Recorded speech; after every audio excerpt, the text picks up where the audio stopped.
Chapter 71. Long have we waited for the rightful wielder, we will wait no longer. Undefined. The air was literally cut apart as the voice howled in anger, reducing the nearby area into finely cut pieces. Vlad immediately unsheathed his blade as he blocked the blast of energy and protected the vulnerable Mina. Aurora used her powers and formed a shield. I simply took it head on, it tickled. I knew right away that Mahak had awakened the ability to hear the voice of all things when I saw his reaction, but now I understood the reason. Left in a stone for 750 years would make anyone impatient. Mahak, come here, I said, my haki still flaring as the blade made no attempts to lower its assault. Mina was a bit hesitant, but after Vlad's approval, the boy slowly moved forth. He was no longer being subjected to the sword's voice, but the aching pain seemed to remain. He stood straight, directly next to me with no hesitation. His parents and Aurora watched from a distance. Mahak, the voices you heard were from Uru. It seems after your declaration, they grew impatient. I explained. He nodded. Uru, you have already waited so long, you can wait a few more years till he is ready. I said. Yet the sword was adamant. We wish to be freed from these shackles, we will wait no longer. The blast of energy increased as I flinched and moved in front of Mahak to shield him. You are rather stubborn for an 8-century-old sword, I sighed, wondering how to fix this. I then felt a tug on my coat as I saw Chibi Mahak nudging at me. Ni-san, let me speak to him. I frowned, though letting him go forth. I didn't want my future crew member hurt, but I doubt Uru would kill its desired wielder. She. A cold whisper of wind resounded as Mahak traced his small hands over the black blade. I wish to wield you as well, but only when I am ready. Please, give me more time and I shall free you from your slumber. He said with great determination. Quote. Phew. The air slowly calmed down as I felt the raging energy lessen and slowly disappear. Hurry then, child, grow strong faster lest we grow impatient once more. With that said, the sword spirit slept once more as the air halted. I looked at the boy, his yellow eyes seemed sharper than usual. He was lost staring at the blade as I walked towards his parents. The blade seeks its freedom and finds him worthy, I said, and they understood. Vlad seemed proud while Mina just seemed worried. The woman stared at her child and then looked at me with some sadness. Damien-chan, will you do us a favor? She said. Vlad nodded as it seemed as if it was something they had discussed prior. Go ahead, I said, though I had a clue of what it may be. Sigh. Mina gave a long and heavy sigh as she asked.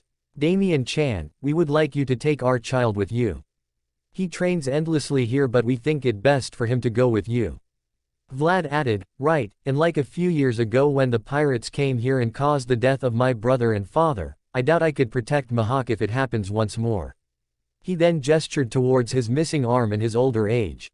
If some fiends were to find this island, then surely they would be defenseless.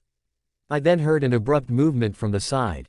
Mahak was blinking his yellow eyes as he gazed at his parents.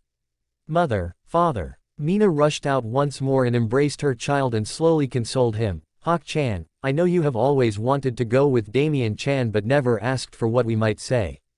But know that no matter what happens, you will always be my little Hak-chan. She then just stood there, continuing the hug. I looked at Vlad. Vlad-san, are you sure of this? You say this island is not safe. But the seas are just as perilous.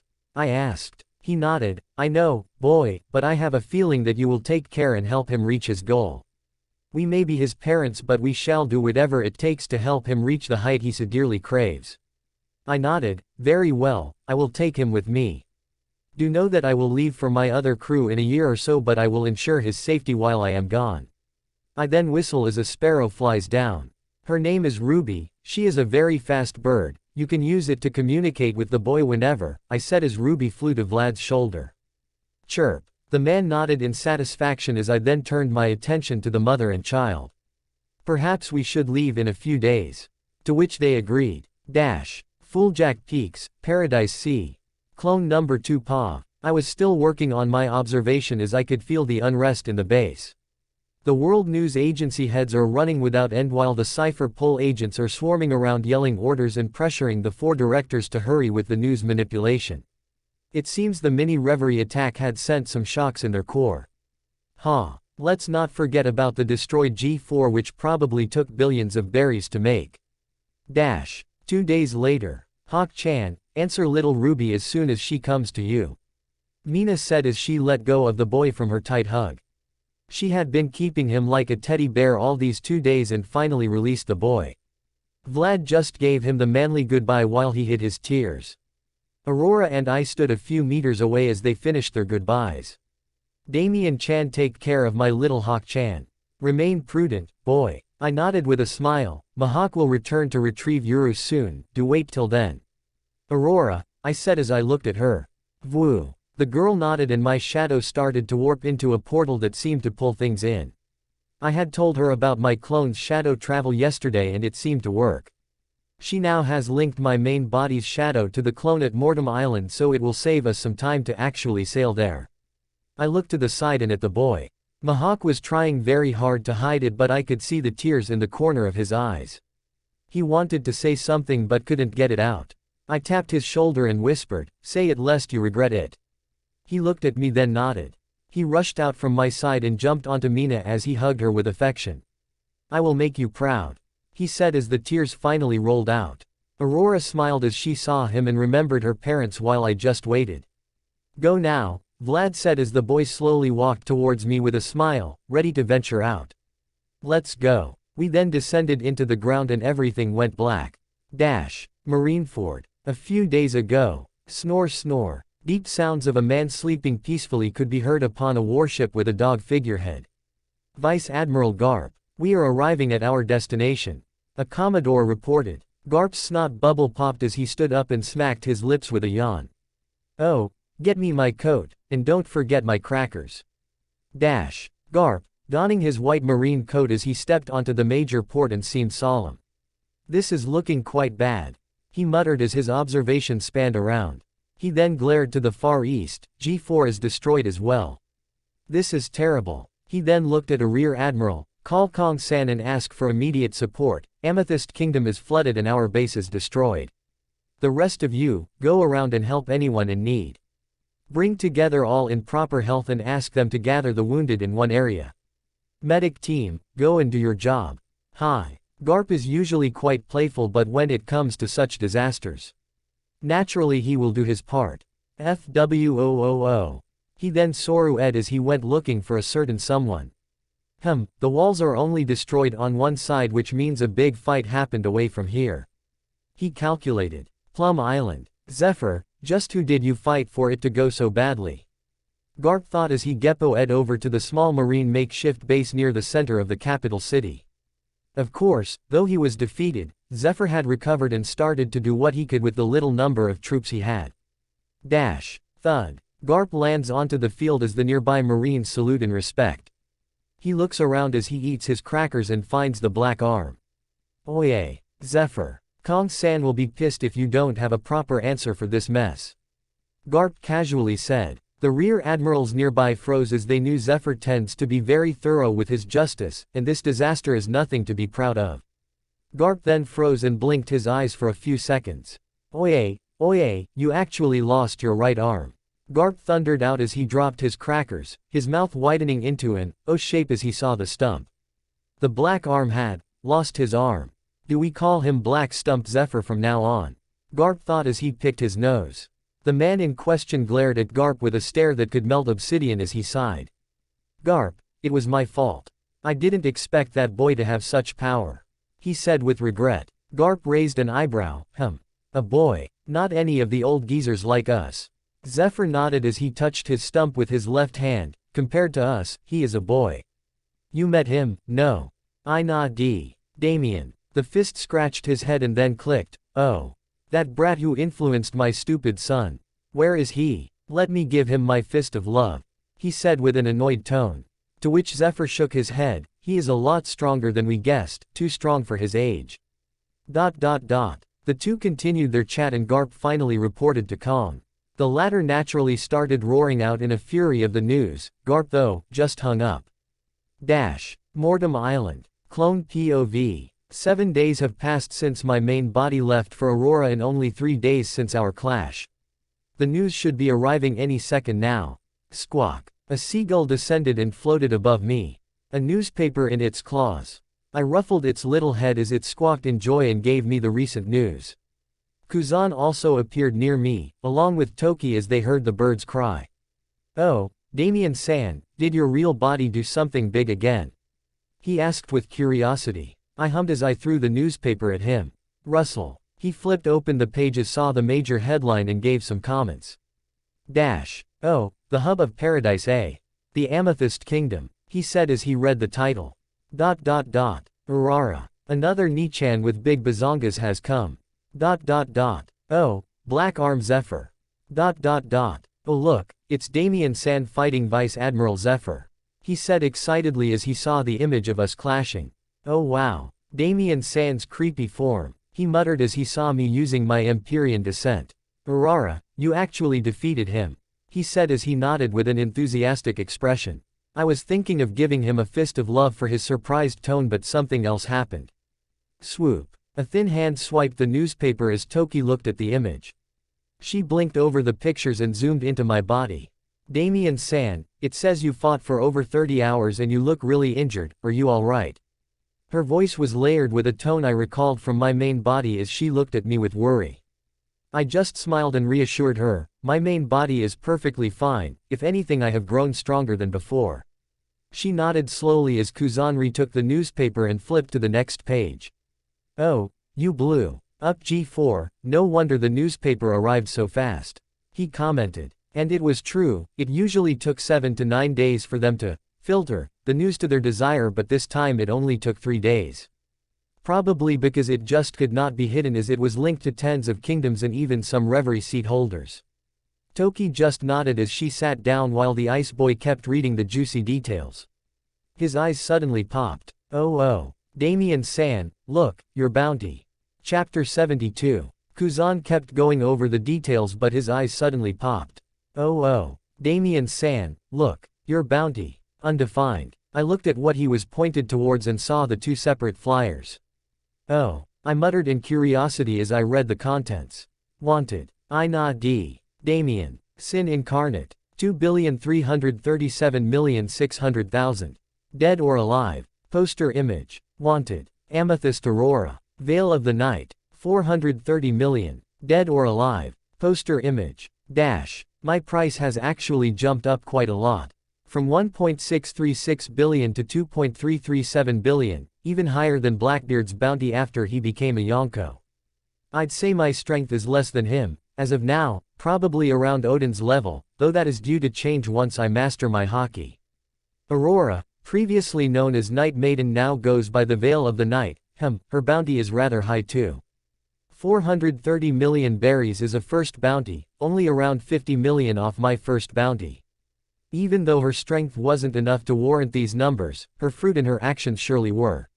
Oh, it seems like the main body is almost here. Few hours later. Main body POV. Traveling through my shadow was a bit odd. I suppose I was in the night realm. It felt like I was rippling through space as I swam towards the clone's shadow many islands away. Up. Bubbles of night energy popped as I started ascending with the other 2. VW00000. A cold wind assaulted my face as I felt the change in atmosphere from the dry darkness of Yuzora Island to the mellow warmth of Mortem Island. I rise out of my clone's shadow alongside Aurora and Mahawk as we are greeted by the shocked duo. Merge. A quick flash of green as I merged back. I see the green-haired girl walk up and look at me with a caring smile, and then her eyes drift to the side and glared at Aurora. The 2 begin some type of mind duel that I was too lazy to intervene between as I walked towards Kuzan. Yo, Kuzan, this little one here is Mahawk. I introduced the chibi swordsman. Kuzan was looking curiously at the boy. Did Damien-san kidnap you? Just tell me and I'll freeze him for eternity. The name is Kuzan, by the way. I like to sleep. I also like to take long naps. Plus, I prefer closing my eyes and drifting off over all else. Mahawk remained stoic as he replied, my name is Dracul Mahawk. I will become the strongest swordsman in the seas. He then declared. Kuzan nodded. Then I will become the first man to sleep for a year. Mahawk then challenged the ice boy to a duel as they ran away into the forest. Sucks for Mahawk as he can't mold hockey yet. I hate to interrupt your staring Kant. I was about to say something but Toki intervened. Damien-san, who is this girl? Right, Damien, who is she? Troublesome. I sighed as I saw the two girls stare intently at me. Ahem, well, Toki meet Aurora, Aurora meet Toki. I gestured to each of them. Toki squinted her eyes. Damien-san, you should be careful, I think this girl has some ill intent. To which the former princess replies, HMPH, to only ill intent here is the one directed at you. Alright, girls, why don't we eat something first? They nodded. 3 hours later. Mahak and Kuzan were still away. As for the girls, I don't really know how, but they already treat each other like old friends. I suppose both of them were princesses of their respective kingdoms and had to run from a threat. And now they giggle away as I am left to my devices. That aside, I also felt like Toki wanted to say something after a talk with Aurora but couldn't seem to express it. I, of course, could see her hesitation and had an idea of what she wanted to say, so I just put it aside as I had to plan something else. As of now, it has been nearly 7 months since I left the crew on my little vacation. The World News Agency directors have shown some changes but have yet to express them, but it should blow up in 4 or so months. The following night. Alright, it's time I tell you what we will do next, I said. We were sitting in a wide circle around a campfire with me at the front. In 1 week, we will split up. I looked at the green-haired girl beside me and directed towards her. Toki and I will make our way to Wano Kuni. I then look at the other girl to my left. My clone body will go with Aurora and focus on establishing in the underworld. I want it in my grasp before any big movements in the sea. They nodded as I went on. My other clone will stay here with Kuzan and Mahak. You will continue to train and understand your respective powers. I stopped as I waited for questions. Aurora spoke up first. Damien, where will we begin? The underworld is vast after all. I nodded at her. We will first go pay a visit to the emperor who you met before, the black fish. She then evilly smiled and went quiet.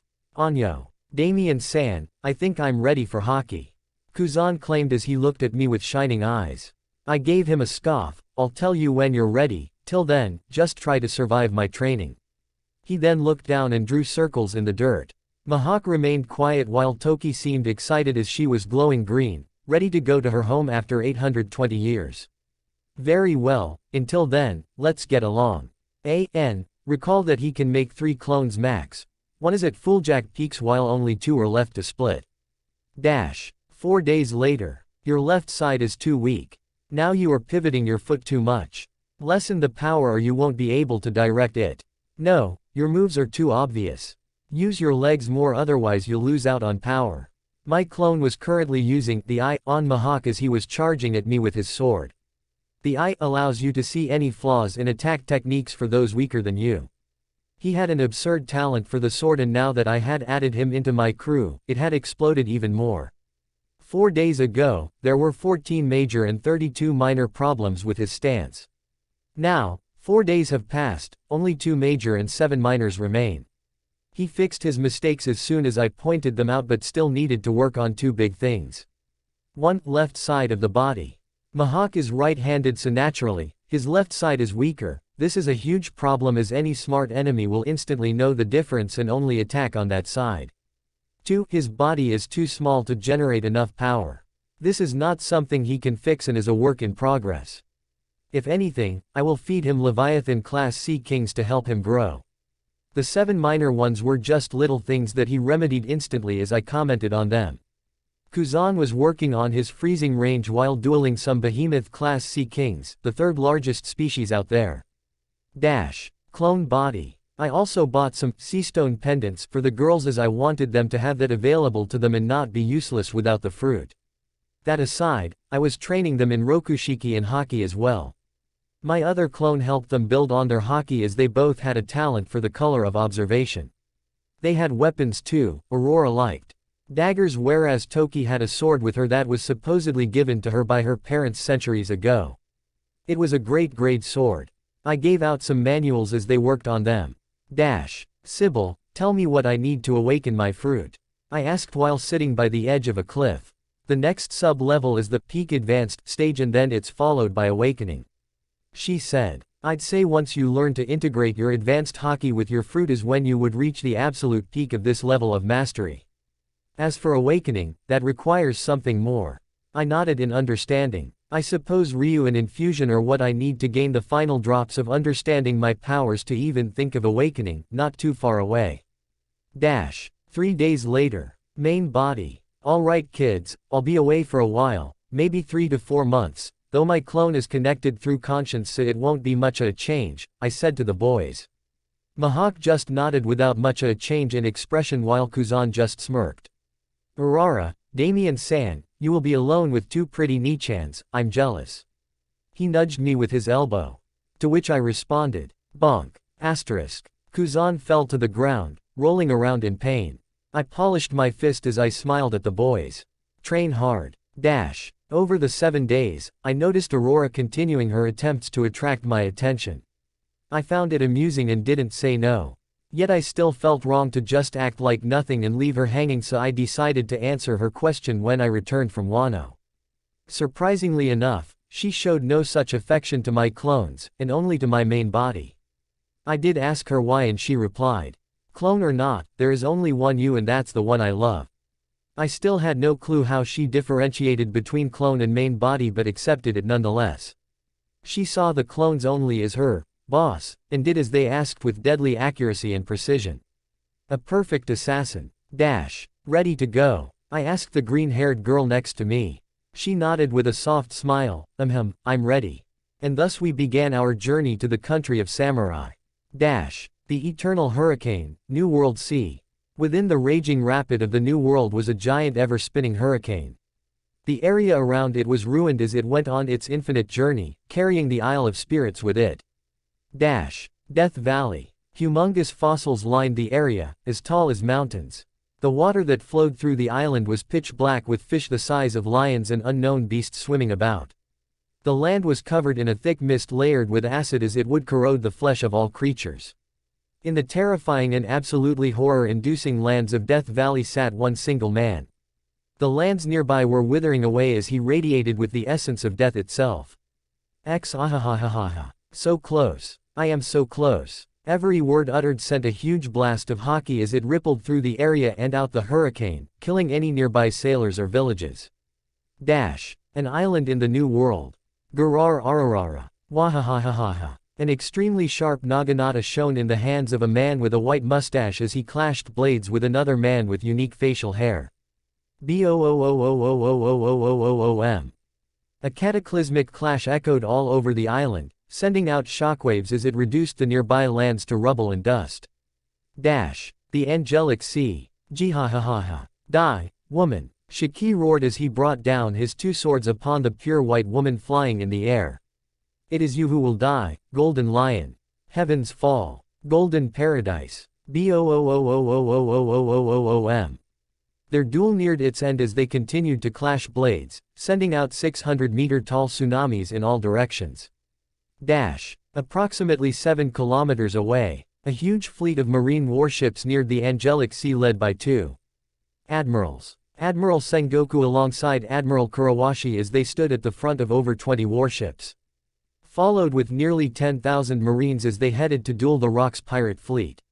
The tired pirates of the 2nd, 3rd, 6th and 7th Division were ready to fight back with Big Mom at their front. Yet another wave of pirates suddenly appeared, trapping the marines in a pincer. Large silver portals opened up as 20 or so ships sailed in with a giant ship at their lead. They flooded out like water bursting out of a dam as the roars of pirates echoed through, causing scowls to appear upon the marines' faces. Alas, a ginormous ship sailed out, with one word printed upon its sail. ROCKS. With a flaming skull replacing the O. Shaki came. Linlin thought out loud as she saw the new fleet. Yufufufu, all of you, get ready to fight, Shaki said as she polished her pistols. Hi. Shakky ne-sama. The fresh 5,000 pirates that came with the Black Death were ready to fight. Whitebeard's 1st Division, Shaki's 4th Division, Damien's 5th Division and the new 8th Division clashed with the Marines. With Big Mom leading even more from the opposite side. How could this happen? Sengoku roared out as he saw the pincer. It seems like the Black Death is ever present with her information agency, Kurawashi said cryptically. All troops, ready for battle. 10,000 Marines, 10 Vice Admiral and 2 Admirals vs approximately 8,000 experienced pirates led by Big Mom and Shikuyaku. The angelic war concludes as another begins in its place. Author's Corner. So, Damien and Toki off to Wano. Clone number 1 and Aurora off to the underworld mission. Clone number 3 stays with Kuzan and Mihawk with clone number 2 still at Fulljack Peaks. Whitebeard update, Zebek update, Angelic War update. Recall that Shaki can teleport things to some place she's been to before with a single bullet. All the core members get the same buffs. Kuzan's fortune has been increased by 100%. Overall talent has been raised by 60%. Karmic backlash has been reduced by 50%. Task efficiency has been increased by 80%. The same applies to Aurora but not Toki nor Mihawk as they haven't officially joined yet. All associates get a washed down version, with little increases. Next chapter will begin the Wano arc. Chapter 73. New World C. 10 days later. Main body. Toki and I are en route to Wano. Going from the center of paradise to Wano was a bit annoying as it took too long and I have yet to find a mount. I could theoretically mold my own with my powers but Toki would not be able to accompany me so I used the sea skimmer instead. Going through the calm belt was quite fast as I could ignore almost all the obstructions in the way as the Sea Kings would pull me through it. The only problem was the calm belt was calm, very calm. As in, there was no wind, no beasts, no islands, so boring. Say, Toki, you look quite on edge for a while now, I said as I looked at her with an amused expression. The green-haired girl looked to the side in some conflict, perhaps thinking over what to say. Are you thinking about the future? I asked. She nodded. Yes, for 820 years I have sought to venture to my home country but even now I am unsure of what to do next. You know, both Kuzan and even Mihawk are fond of your presence. Plus, I am a fan of your cooking as well. If you don't have any other place to go then naturally you are always welcome here. I told her as I yawned. Toki just blinked a few times and then started giggling. What makes you laugh so much? I asked in confusion. She smiled. You can be very kind at times, Damien-san, without even meaning to be so. I just scoffed. Kind. Please, girl, they call me Sin Incarnate, for a reason. Toki covered her mouth with a hand and continued to giggle at my stoic expression causing me to sigh. Troublesome. 3 days later. Keep pulling us up. I ordered the koi as they dragged us up the Wano waterfalls. Wano was actually a lot higher than the sea level, at least a mountain height up, forcing us to quite literally scale it. Wano Kuni entrance. Splash. The sea skimmer violently steadied itself as we were finally clear of the rapids. Let us go now to the country of samurai. Kuri, Wano. This region of Wano can be found south of the flower capital. Kuri is a hellish land of corpses. A lawless area, home to Wano's biggest scum and criminals. Damien POV. So, Kuri, I would have expected to land at Kiri but the currents displaced the koi fish further south, landing us here. My goal, for now, is to go to the flower capital as that is probably where I can find the answers to my questions as well as masters of hockey. Stay by my side, I tell Toki as we start moving in. It seems we landed at the coastal area, many forests before us. Toki nodded with a small smile as she took her place slightly behind me and to my right. We venture through the forest as I hear new voices. Wano is an isolated country and therefore the trees here are unique and rare. Welcome, great foreigner. Hello there. I welcometh thee to Wano. Joseph, Obi and Shakespeare said as I nodded at them. Show me the way to the flower capital. And so they did. 20 minutes later. The smell of unpolluted air is quite refreshing. Though this area is anything but peaceful, the air is something else. Toki was wholly captured by the place as we walked through the forest. Like a child finding a new place to play. I laughed at her expression. You seem quite impressed by a few trees, Toki. To which she pouted, much like Hiyori, Damien-san, you shouldn't tease me, I am just excited to finally see my home. 2 hours later. I found a large crocodile that was quite friendly, courtesy to me, ancient voice, as he lent us his back to travel to the flower capital. Zooming past the wasteland, we near the border. My eyes then glow red as my vision changes. Time halts in place as a red field appears around me as I start envisioning the future. I see attacks coming from all directions, arrows laced with poison. I see some attacking the crocodile and a few going after Toki. I then see a fat guy in the center as he waves his sword. The future was around 6.5 seconds away from me right now, so I turned to Toki, sit tight. Voosh voosh voosh. Around 30 arrows zoom towards us as we enter a clearing with giant logs to our sides. They come around 10 feet of me as they suddenly stop and fall to the ground, clattering into millions of small cubes as I used a very quick domain to crush them apart. I span my observation and feel around 120 men. They were confused by their attack failing but continued nonetheless, not expecting someone powerful enough to threaten them. I just tapped the crocodile as he halts to a stop, unshaken by the nearby threats. I just stood up and looked in no particular direction as I raised my voice. If you choose to forfeit your lives, please, continue. But on the off chance you prefer life, then I suggest you leave. I like giving one chance to those who aren't really in my way as I did back at my home island. Not that I feel pity, but I like to see those eyes of regret when they inevitably choose the wrong option. And, almost on cue, I hear hundreds of snickers and laughs as I shake my head. Omega beams. VZZZZM. 2 beams of destruction blasted out of my eyes as they buzzed around my body and danced in the air. Giving them a bit of my. Well, they suddenly explode and rush to the left. Ah, ow, tasket, and cue the screams. The beams bend and twist in odd angles, chasing after their targets with extreme haste. 3 seconds later, the presences have been reduced to 70 as I purposely stop the carnage. Thud. A shake of the earth resounds as a fat youth with long, pink hair stands before me.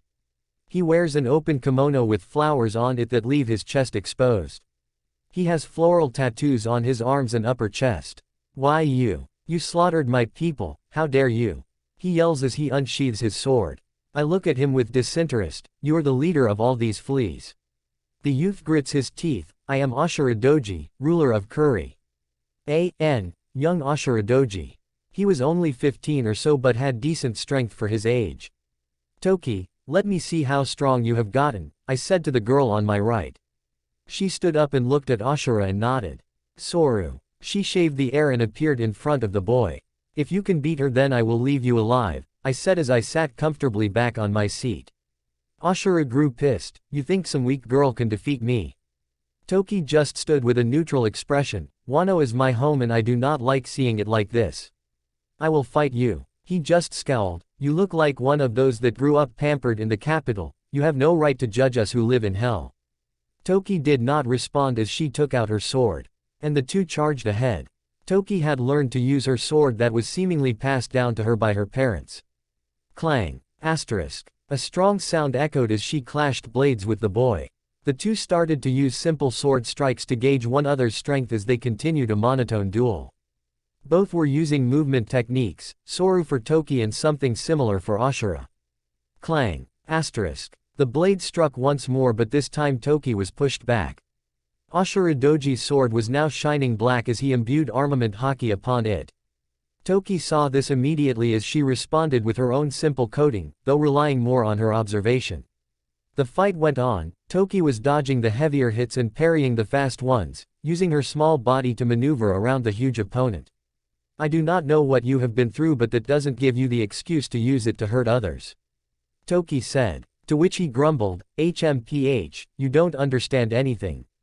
His anger spiked as his blade glowed black as he brought down his sword with great momentum. Clang. Asterisk. Toki grunted as she felt the great increase in strength from her opponent. His armament is nearing advanced levels already. The 9 scabbards have a great talent for armament, I concluded as I saw him. The blades recoiled as the green-haired girl jumped back and regained her balance. She then moved her sword to her right as it started to shine a bright green. Time enchantment. The katana was now glowing a vibrant green as Toki returned to her attack stance. Boom. She then shot forth, her green sword raging towards the young criminal. Ashura hummed at her attack and responded with a similar movement, a dual ender where both sides rushed at the same time to decide the winner. The black sword then clashed with the green one as odd sounds were sent out. One side had the normal booming sound generated by the release of energy, but Toki's side had a weird ticking noise that seemed to accelerate as time jumbled around her. Boom. The duel ends as the two end up in opposite spots. Ashura was now where Toki started and vice versa.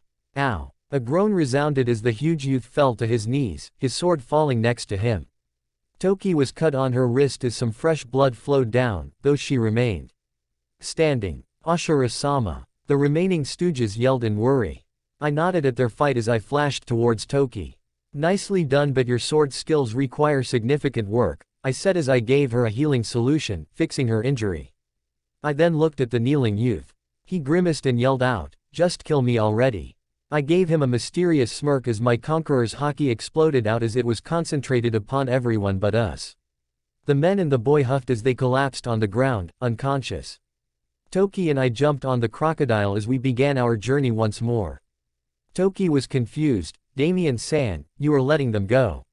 I smiled. Yep. I then grinned at her. Do you think of me as a villain who slaughters everyone? She just tapped her chin and gave her radiant smile. Nope.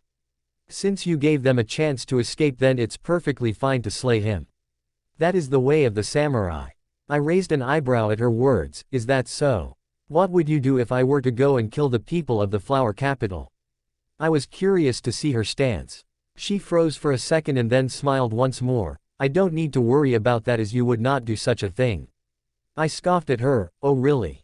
And what makes you think you know me so well? She just shrugged and gave me a mysterious smile. I can just tell. She then looked to the distant mountains and started to hum a tune. Few hours later. It took a while, but we went through the Kuri Mountains and finally reached the flower capital as we saw it from a distance, over a large hill. It is also the home of the current shogun of Wano, Kazuki Sukiyaki. I'll be honest, I was quite enraptured by its beauty. Colorful houses, large waterfalls, beautiful sakura trees, great energy and mesmerizing scenery. Toki was even more surprised. Her eyes were practically shining as she saw the capital of Wano. The flower capital. It's beautiful. This is Wano, my home. Author's Corner. He doesn't want to kill any of the loyal scabbards as he has other uses for both them, and for Wano. Chapter 74. Somewhere in Paradise Sea. Few days ago. Undefined in a dim room were two large couches facing one another. On the couch on the right sat four people. One man surrounded by three beautiful girls while he had his arms around their shoulders. Surrounded said couch were another 30 or so men, some smoking, some drinking, all casually waiting. Across from them, on the opposite couch, was a single man. The man was wearing a crimson cloak radiating with red mist as he sat comfortably in the presence of the rest. He had a silver mask with a red and gold pattern. The only thing visible was the eerie crimson glow of his eyes that seemed to stare into the very soul. So you are this, Fulcrum, that has appeared recently, eh? The man smiling with a cigar asked. That is correct, he said in a deep voice with a slight automation tuned to it. My men tell me you have something I'd want, bring it out, won't you? The one talking was the underworld emperor, Blackfish Baro. Baro was a middle-aged man. He wore an orange shirt with a green coat draped over his shoulders. He had a gray fedora with a rose. Fulcrum didn't move as he said in a casual voice, I want your underworld empire. Baro just blinked as he, together with his goon, erupted in grand laughter. Barororo. I didn't think you would be a comedian. Baro said as he wiped a tear. Fulcrum just raised his head. The masked man's eyes moved to the general audience as some gulped as they felt those eyes could peer into their souls. Yet, none were afraid, just on guard. Remove the nuisances, he said. Voosh. A quick sound of air filled the room as small purple portals opened up around the men. Thud thud thud thud thud. Each man fell one by one as their heads were liberated from their necks, spraying the regal carpet with blood. The only ones left alive were 5 people. Baro, the 3 girls around him and another young man nearby with a clipboard. Yet each was now shaking in fear. Do you know who you're messing with? Baro roared as his cigar dropped to the floor. Voosh. Suddenly purple energy accumulated around Fulcrum and materialized into a girl. The girl was wearing a full-body assassin's attire with weapons all over her body. Her face was covered with a scarf and her head was donning on a hood. This is Talon, my right hand. Fulcrum introduced to the 5. Fulcrum then hummed and zoomed in on the underworld emperor and then the younger man nearby. You were the only one who didn't laugh at my sentence. Speak, who are you? Fulcrum asked. The youngster gulped and answered with a shaking tone, SS sir, I am N. Nate, I manage all of Baro-sama's assets.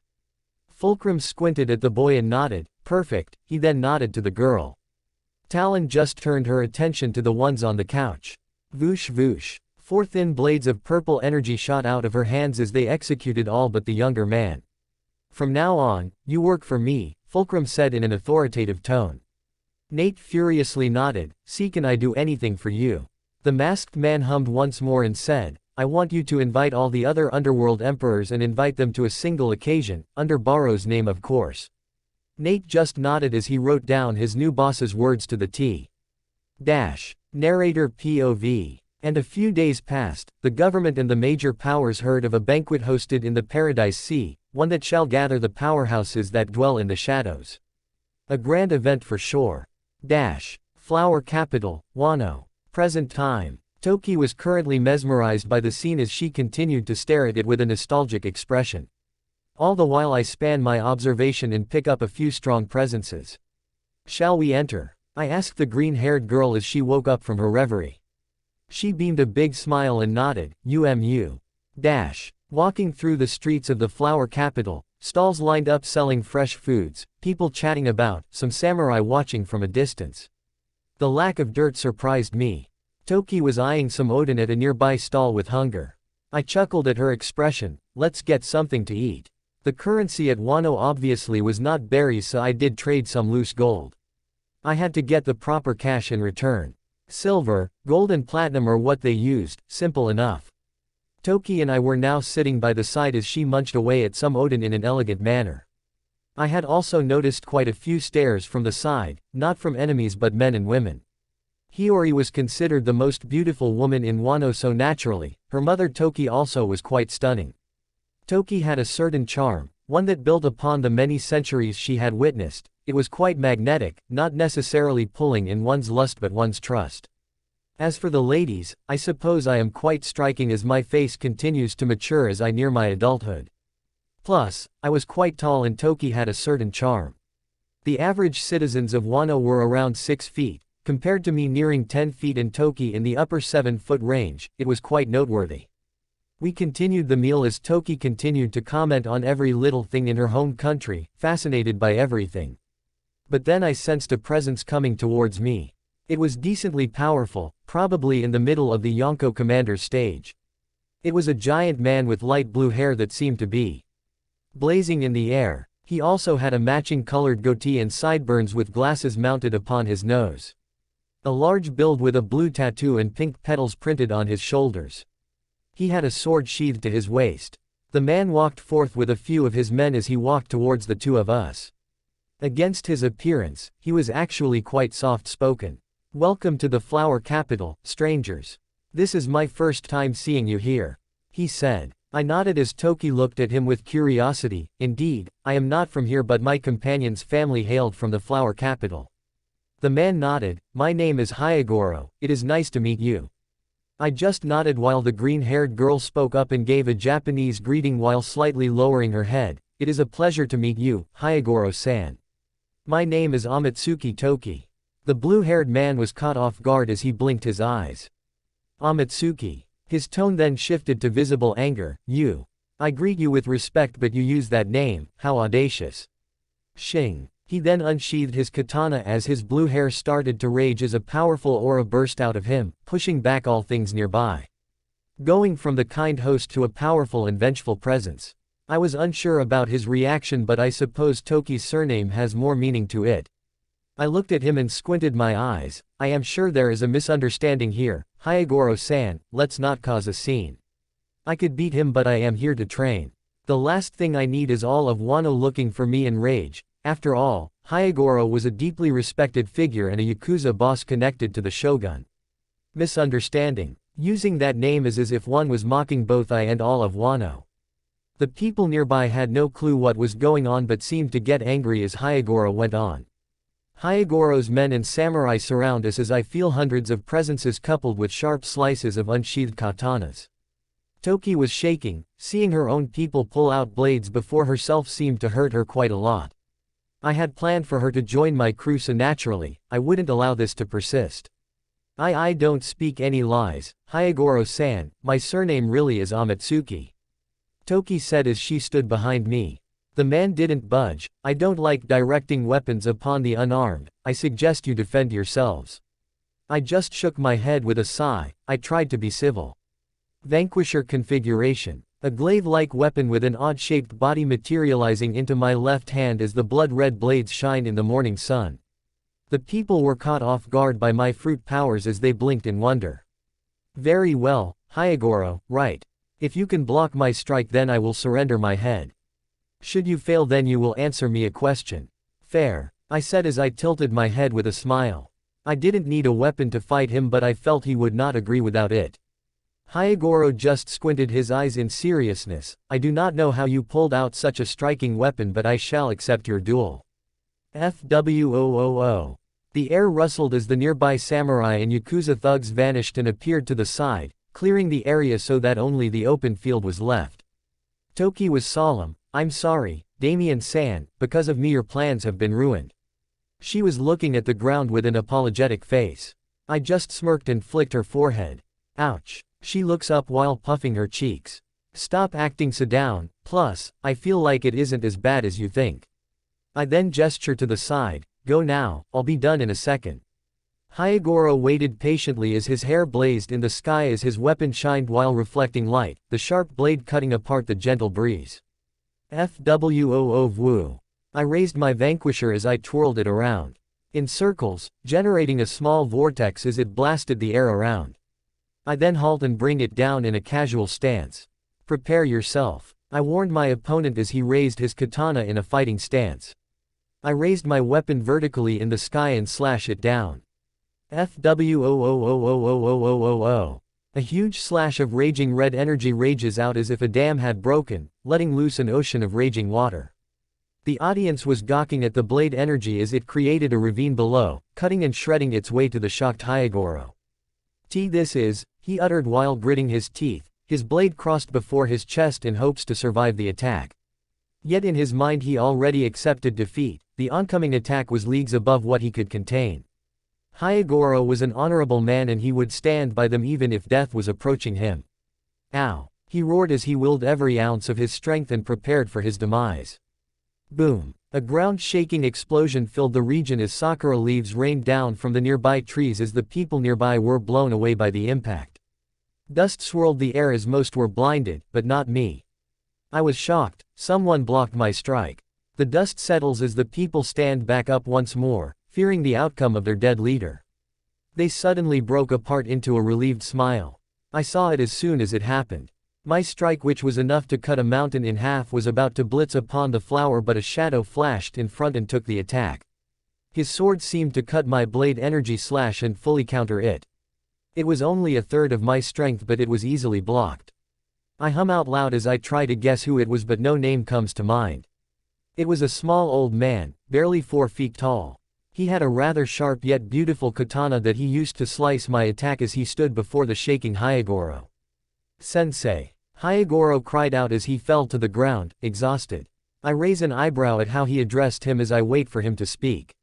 Young man, I apologize on behalf of my foolish student and his aides, it seems we have offended you.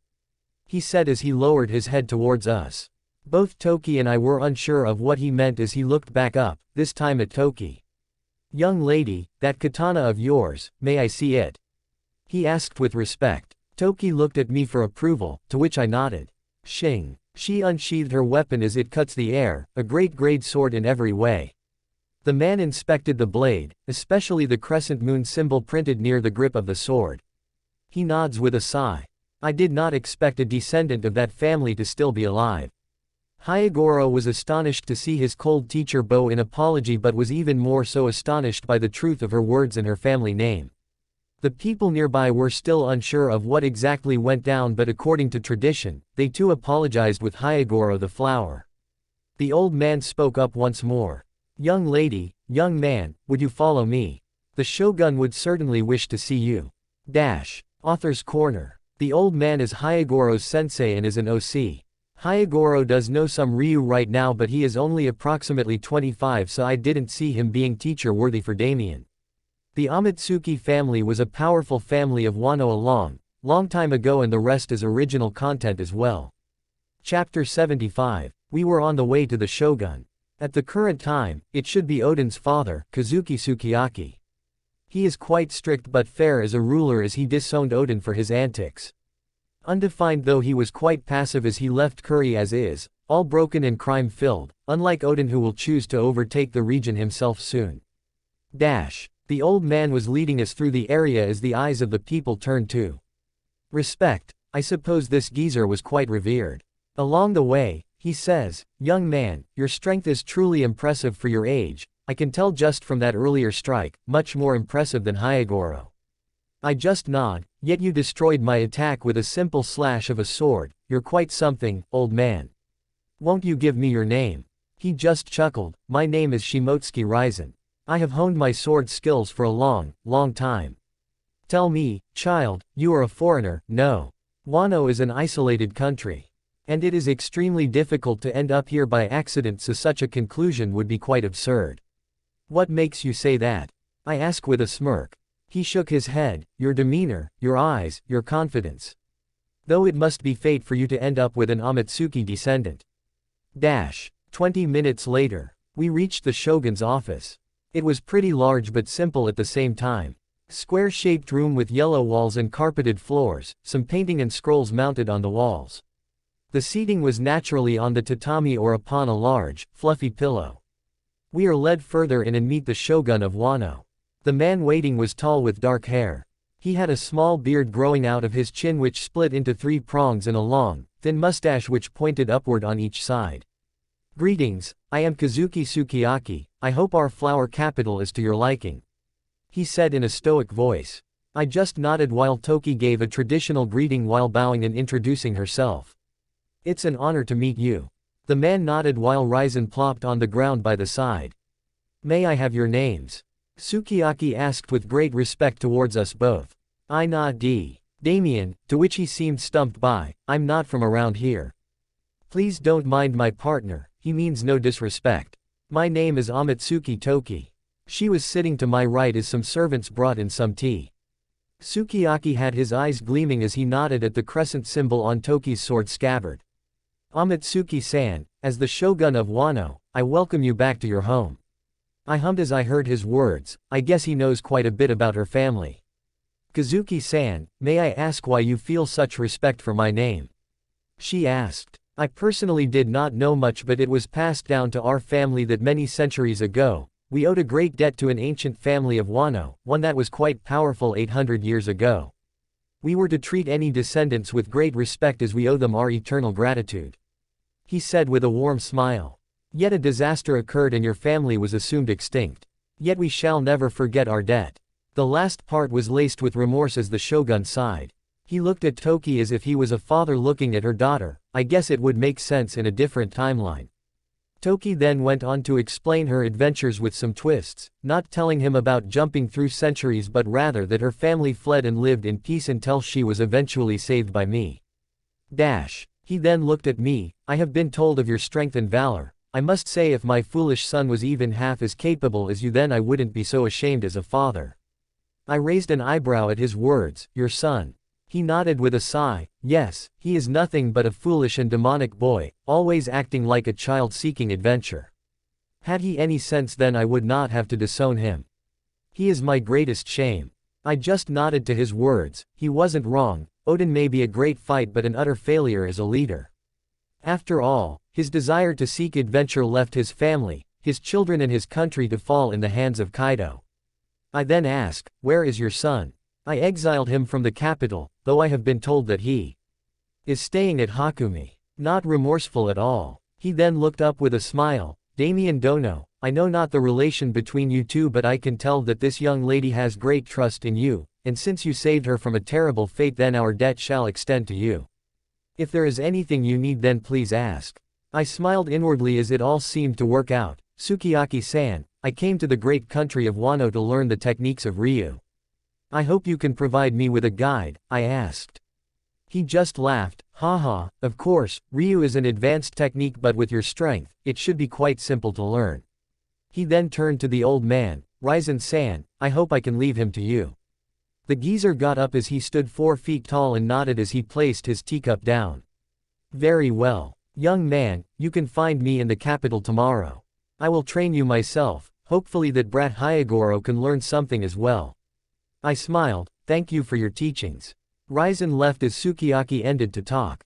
Please follow these aids and they shall lead you to your rooms. At night, we were staying in the guest room of the estate, a nice and warm place. They actually put us both in the same room for some reason. I was about to intervene but Toki just thanked the aide and shooed them away as she didn't want to impose too much. Well, it was time to sleep as the green-haired girl unrolled sleeping mats side by side as she hummed an elegant tune with a small smile. She had a simple green night yukata on as she continued to tidy the room. I just eyed the girl, amused. You know, Toki, most girls would find it quite uncomfortable to sleep with a boy they've known for only a handful of months. She looked up and seemed confused. Isn't it normal to sleep with the ones you trust? And I trust Damien-san. She ended with a wide smile. I just smiled wryly. This girl is still so naive, or maybe she can sense people's intent. I pulled down the curtains as the room dimmed, only a lamp spreading light. We laid onto our mats, around 1 foot of gap between our shoulders. What do you feel about your home, Toki? After all, you have wanted to come here desperately for over 800 years. I asked her. Turn. She turned towards me and laid on her right side.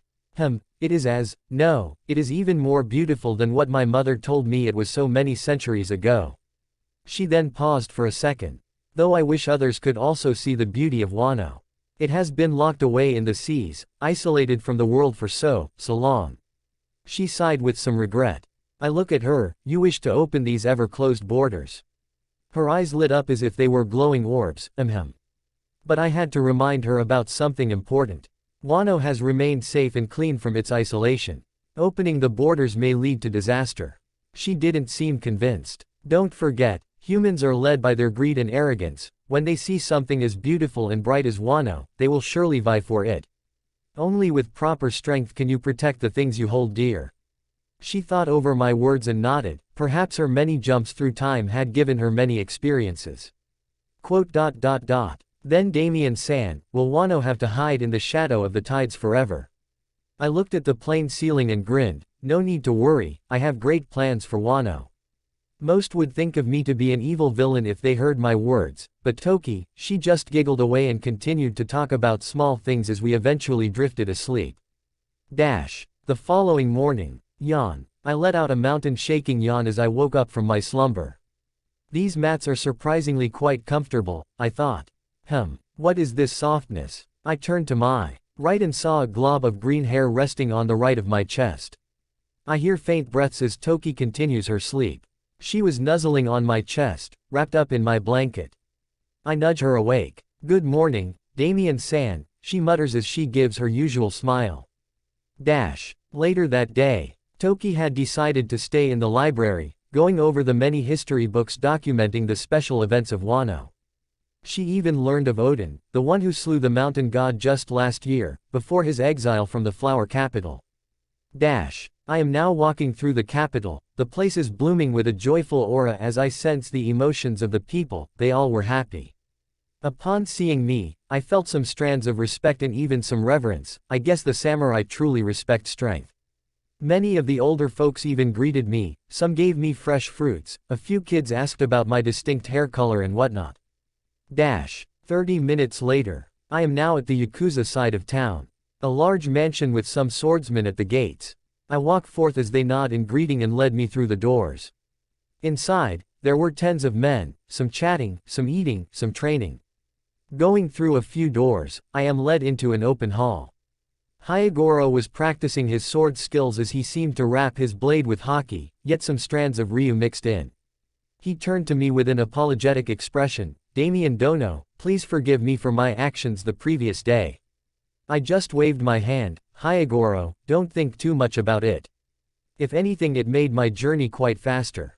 He nodded with a smile. Yes, Sensei told me that you are from beyond our island. Can you tell me more about the outer world as we wait for Sensei? I nodded. 10 minutes later. I told him about the outer seas, the Grand Line, the New World, the Navy, the pirates. He listened quite intently. I found him quite admirable. He is barely in his mid-20s but quite strong and with an honorable character. Even with his strength and power as a Yakuza boss, he still treats others fairly and with respect. A worthy ally. Creak. The doors opened as the midget geezer walked in with a tired expression. "Yo brat, young Damien, let's begin your training." He sent Hyagoro to continue his sword training as he stood before me. "You wish to learn Ryu, your body is certainly ready and is bordering on the technique but lacking the idea." He sat down and explained. "Ryu requires one to transfer all your spirit energy from across their body to their hands, willing it to work with your attack. But you must never force it. You must be shapeless, formless, like water. When you pour water in a cup, it becomes the cup. When you pour water in a bottle, it becomes the bottle. When you pour water in a teapot, it becomes the teapot. Water can drip and it can crash. Become like water and learn to make your strength flow." He went on with some metaphors and examples. "Watch." He stood up and walked towards the corner of the room and brought out a tall, thick pole. He slightly squatted his knees as he reeled back his right hand, a fist stance. His right hand was clenched as I saw him maintain great calmness, as calm as the sea. A warm bubbling current flowed out of his body and traveled down his arm. Red bubbling energy was wrapped around his right fist as he drove it forwards. Boom. It was odd to see. You could hear an explosion, something breaking apart, yet his fist was still 2 inches away from the pole. He then opened the pole from the side and showed me the inside. There were cracks and tears all over the inner body as it was destroyed from the inside. No physical touch was required. "This is Ryu," he said and went on to further explain. Evening. Time. The first session had concluded. He asked me to first learn to make my haki flow before trying it out. This was actually pretty easy as I had done the same with my pulverization energy as it too originated from my heart. Learning how to guide it, making it flow to where I wish it, is what I needed to do. I started to grasp it but would require more time to fully learn it. Back at the estate, I returned to the room and see Toki seated near the window, the sunlight streaming upon her body as her green hair shone in its embrace. She put down her book and smiled. "Welcome back, Damien-san." I nodded. Toki then hummed for a bit. It seemed like she wanted to request something. "What's up?" She looked up and looked serious. "Damien-san, I would like to be more useful. I don't want to be like some useless woman who has to stay home and wait. I want to do more." I was quite impressed by her words. She had already started training with dedication as she exercised her body and fruit powers daily, but it seemed like she wanted more. I thought for a second. "Very well, Toki, have you ever thought of using your powers to heal others?" I asked. She tilted her head to the side and tapped her chin. "Healing with my powers can restore wounds by healing them extremely fast but won't that ruin the affected area." I nodded. "Yes, your powers age away from injuries so a large gaping wound may be healed but will make it older than the rest of the body, causing a huge imbalance of performance. Having an arm a few days older than your other arm can be problematic." That was the original reason why I never told her this, but things have changed. "However, I have found a way which will ignore the side effects of your powers. So if you gain proper medical knowledge then it would be a lifesaver." Her mouth opened wide as she thought over my words. "You have something that can fight time?"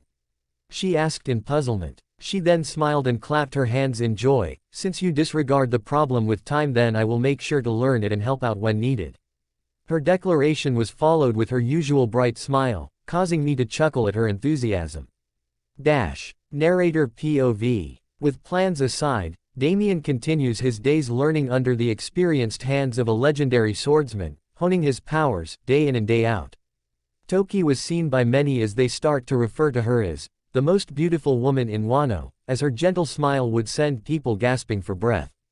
As for Damien, her assumed partner, the people of Wano grow accustomed to his unique appearance and seem to grow appreciative of his existence as the words about a powerful foreigner spread across the country, and eventually into the ears of an adventurous young man, far away from the flower capital. Chapter 76. At an island in Paradise Sea. Undefined. Damien's main body had begun his training while his clones were continuing with other tasks. Clone 1 was training Kuzan and Mahawk. Clone 2 was at Fulljack Peaks, keeping an eye on the World News Agency as well as training observation hockey. Clone 3 was using the alias of Fulcrum and slowly taking control of the underworld with Aurora as talent. Fulcrum POV. Aurora is so incredibly useful in this. The underworld is filled with so many spies and moles, but with her night realm, it makes it so easy to weed them out. Unlike my main body, she shows no affection to my clone but does as she is told. I'm totally fine with it though. She has mastered the art of assassination, quick, quiet and efficient. So far, I have had to remove 37 gang leaders and 59 mafia bosses over Paradise as some islands are just teeming with them. That aside, the grand banquet is coming up very soon. I have invited the underworld emperors under Barrow's name. This includes the major powers of shipping, drug cartels, warehousing, pleasure districts, loans, smuggling and slave traders and many more. A total of 36 people have been invited from all over Paradise and the New World. Blackfish, Barrow was a major power so naturally many are interested in what he has to say. Third POV. Within a large hall were 40 seats lined in neat rows. Tens of people walked in and took their designated seats as their bodyguards stood by the walls. Of the 40 seats, 6 were the major ones. The king of shipping, Barrow. The king of warehousing, Bob D. Builder. The king of loans, Elon Muscato. The king of drugs, Eisen Ward. The king of smuggling, Nelson Vacuum. The queen of the pleasure district, Stacy. A.N. Note that none of them are the ones from the show but their predecessors instead. All the major and minor seats were filled except for the host. The people grew impatient. The host is late, how uncivilized. Vacuum. Perhaps he is waiting for someone. Stacy. To gather us here and make us wait, he's bold. Muscato. The others just waited as the doors opened. Creak. 2 people walked in. A man with a silver mask and red cloak and an assassin-clothed woman. The man walked on and sat in the king of shipping's seat. Ladies and gentlemen, and everything in between. I apologize for my tardiness. The masked man said as his voice filled the room. Who are you? And where's Barrow? Builder. The man nodded at the questioner. Barrow was a fish, and I am a shark. You can make the connection. His words instantly woke up the people as they began murmuring. My name is Fulcrum, and I am here to offer you all a deal. He said. How ridiculous. Some upstart dares to summon me. Vacuum roared in anger. He was about to throw some words as he felt a cold touch on his throat. Talon, Aurora, has somehow appeared behind him and pressed her dagger upon his fat throat. Now, let's be civil. Fulcrum shook his head. I assure you, you won't want to miss what I have to offer. He dropped the bait. A man who can take out Barrow. Won't you show me your face, handsome? Stacy's seductive voice streamed through the room. Fulcrum just smiled with his red eyes as he placed some items on the table. He offered modern drugs such as cocaine and heroin for the king of drugs.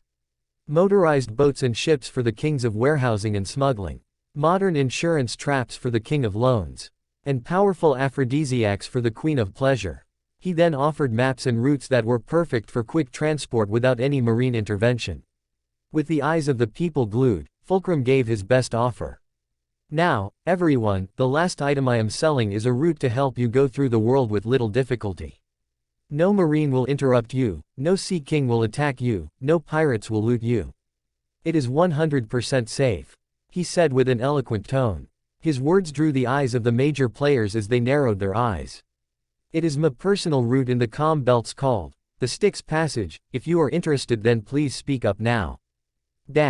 The calm belts are very effective barriers for those trying to enter the Grand Line. These areas are always completely calm, never having any ocean currents or winds blowing, making it impossible for non-self-propelled ships to travel through. They are also nesting grounds for the world's largest sea kings. Fulcrum plans to offer large motorized ships to help them smuggle and sneak things in from all over. The belts are infested by sea kings, and without any wind to steer the ship, it's nothing but a death trap. Fulcrum, however, has ways around that and has given the assurance of the path. Damien's main body will command sea kings to stay out of that area and instead attack any non-partnered ships. Fulcrum has taken over the king of shipping and will soon integrate deeply into the underworld. Every ship that passes by will have certain aspects to spy and record all secrets of the other emperors. Over time, it will allow Damien to take the entire system in one fell swoop. Flower capital, Wano. 3 weeks later. Damien POV. FWOOO. I took a deep breath as a vortex formed around my mouth. Phew. The air was exhaled, creating a small tornado as I opened my eyes. I felt the warmth in my heart as it flowed through my body. It was like my fruit power, but it felt more natural, more like water. It swirled and churned around my chest and to my shoulders as it bubbled around my left arm. Clench. I made a simple fist. FWOO. The wind creaked as I shot my fist forwards and the wall, though stopping a few centimeters from it. I wasn't touching it. I instead willed my Ryu Haki to flow as I opened the dam, letting it loose. It did as I said. It streamed out with vigor as it slammed upon the wall. Boom. Shatter. An explosion filled the room as the wall started shaking as a cobweb of cracks formed all over it, causing it to break from within as it all fell to the ground, shattering like glass. Ding. Your armament Haki has entered the advanced stage.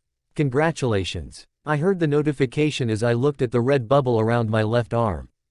Noise. I exclaimed in my head as I smiled in satisfaction. Good, good. You are very talented. Ryzen clapped as he put down his teacup. He seemed ecstatic. The truth was that I had grasped the idea almost instantly, but I was in no hurry like Luffy, so I took my time to fully understand the concept, and here I am. Ding. Asterisk. Your armament Haki mastery has been upgraded to mid-advanced level. Congratulations. Oh, yeah. After all that training, the gains were working in unison. My mastery was like a bottle, filling up as I upped my understanding when I aligned it with my fruit power. Now that the cap is removed, it flooded out. Ding. Asterisk. Another one. Your strength has reached the peak of low-tier Yonko stage. Congratulations. I nodded. My strength had surely increased. The only thing was that it was still low-tier Yonko but has reached the upper levels, like Zephyr. With this, I should be able to fight Big Mom to a stand. Sybil, pull up my Haki masteries. I commanded. Alright. Haki. Observation Haki mastery. Peak stage of mid-advanced. Armament Haki mastery. Early stage of mid-advanced. Conqueror's Haki mastery. Controlled stage. Peak stage of mid-advanced. AN. Refer to Haki scaling for more info. The only thing missing now is infusion. Infusion is coating your attacks with Conqueror's Haki, greatly increasing the damage you can deal from normal attacks. The only problem is that it's quite difficult to acquire. If emission is a gentle stream of Haki, then infusion is the raging rapids of Haki, opposite powers but each with great gains. Infusion was special. It sometimes would activate subconsciously in certain fights, causing the black lightning effect, but learning to control it and use it intentionally was something far more difficult to do. But first, I want to perfect my Ryu Haki.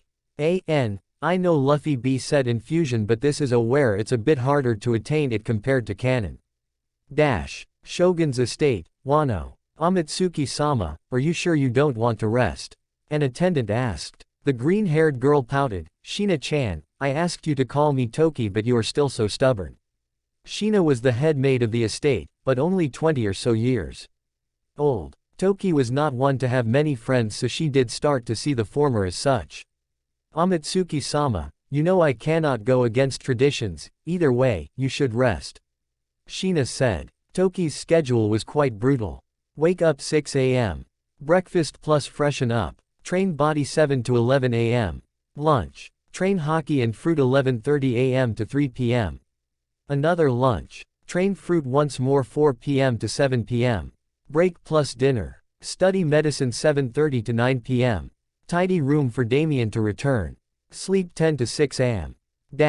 Even with her brutal schedule, she still liked to enjoy simple tea with Damien as she talked about what she learned through the day. The maids loved to see the most beautiful girl smile through her work and finish her day as if she were a loyal housewife as they cheered her on. She already had a huge fan club. Damien had grown fond of her company as he had started to open up the tight knot in his heart as he had begun to accept other feelings. After all, he was a man and Toki was practically the perfect girl. Damien also had a friendship with Hyagoro and his Yakuza as they treated him as an idle and powerful friend, giving the red-eyed youth certain thoughts when it came to Wano. A land capable of holding itself up even through the world government's reign. Impressive indeed. Damien POV. Only 3 weeks have passed but the tides are ever raging. Sybil, use the summarizer for the past 3 weeks. I asked. Summarizer displays the top events that occurred within a specified timeframe, 20-year cap. Affirmative. Dash. Summarizer. Interval entered. Past 21 days. Dash. New scientist, a young man named Vegapunk, began tests upon Kaido to find the specialty of his body at G2. Zephyr has fully recovered from his wounds and has requested a new arm made entirely of sea stone. A gathering of underworld powerhouses took place in which a new emperor emerged, Fulcrum the Cardmaster. Pirate Queen, Herja was slain by the Golden Lion Shiki. The Rocks Pirates' Grand Fleet clashed with 2 admirals and a fleet of marines, the latter retreated. The Rocks Pirates' Grand Fleet absorbs the majority of the Angelic Fleet as their numbers increase further. Whitebeard found a new weapon and clashed with Gall D. Roger in the New World. Bounties updated for the above pirates. Overlord Escanor launched an attack at G5 and clashed with Admiral Basara, the former retreated due to Garp's arrival. Marshal D. Teach is born. Dash. Holy shit, that's a lot. So that Angelic War ended and even more shit went down. Whitebeard fought Roger, Escanor attacked as well. So much drama, I guess my escapades were overshadowed, Well, I'll see how long that will stay. All that aside, it's time to go find a swordsmith and ask about weaponry. I need something that can withstand my power without collapsing after single usage. Dash. Author's Corner. So the underworld plan is long-term and he's just laying the foundation for it by making connections and offering some goodies.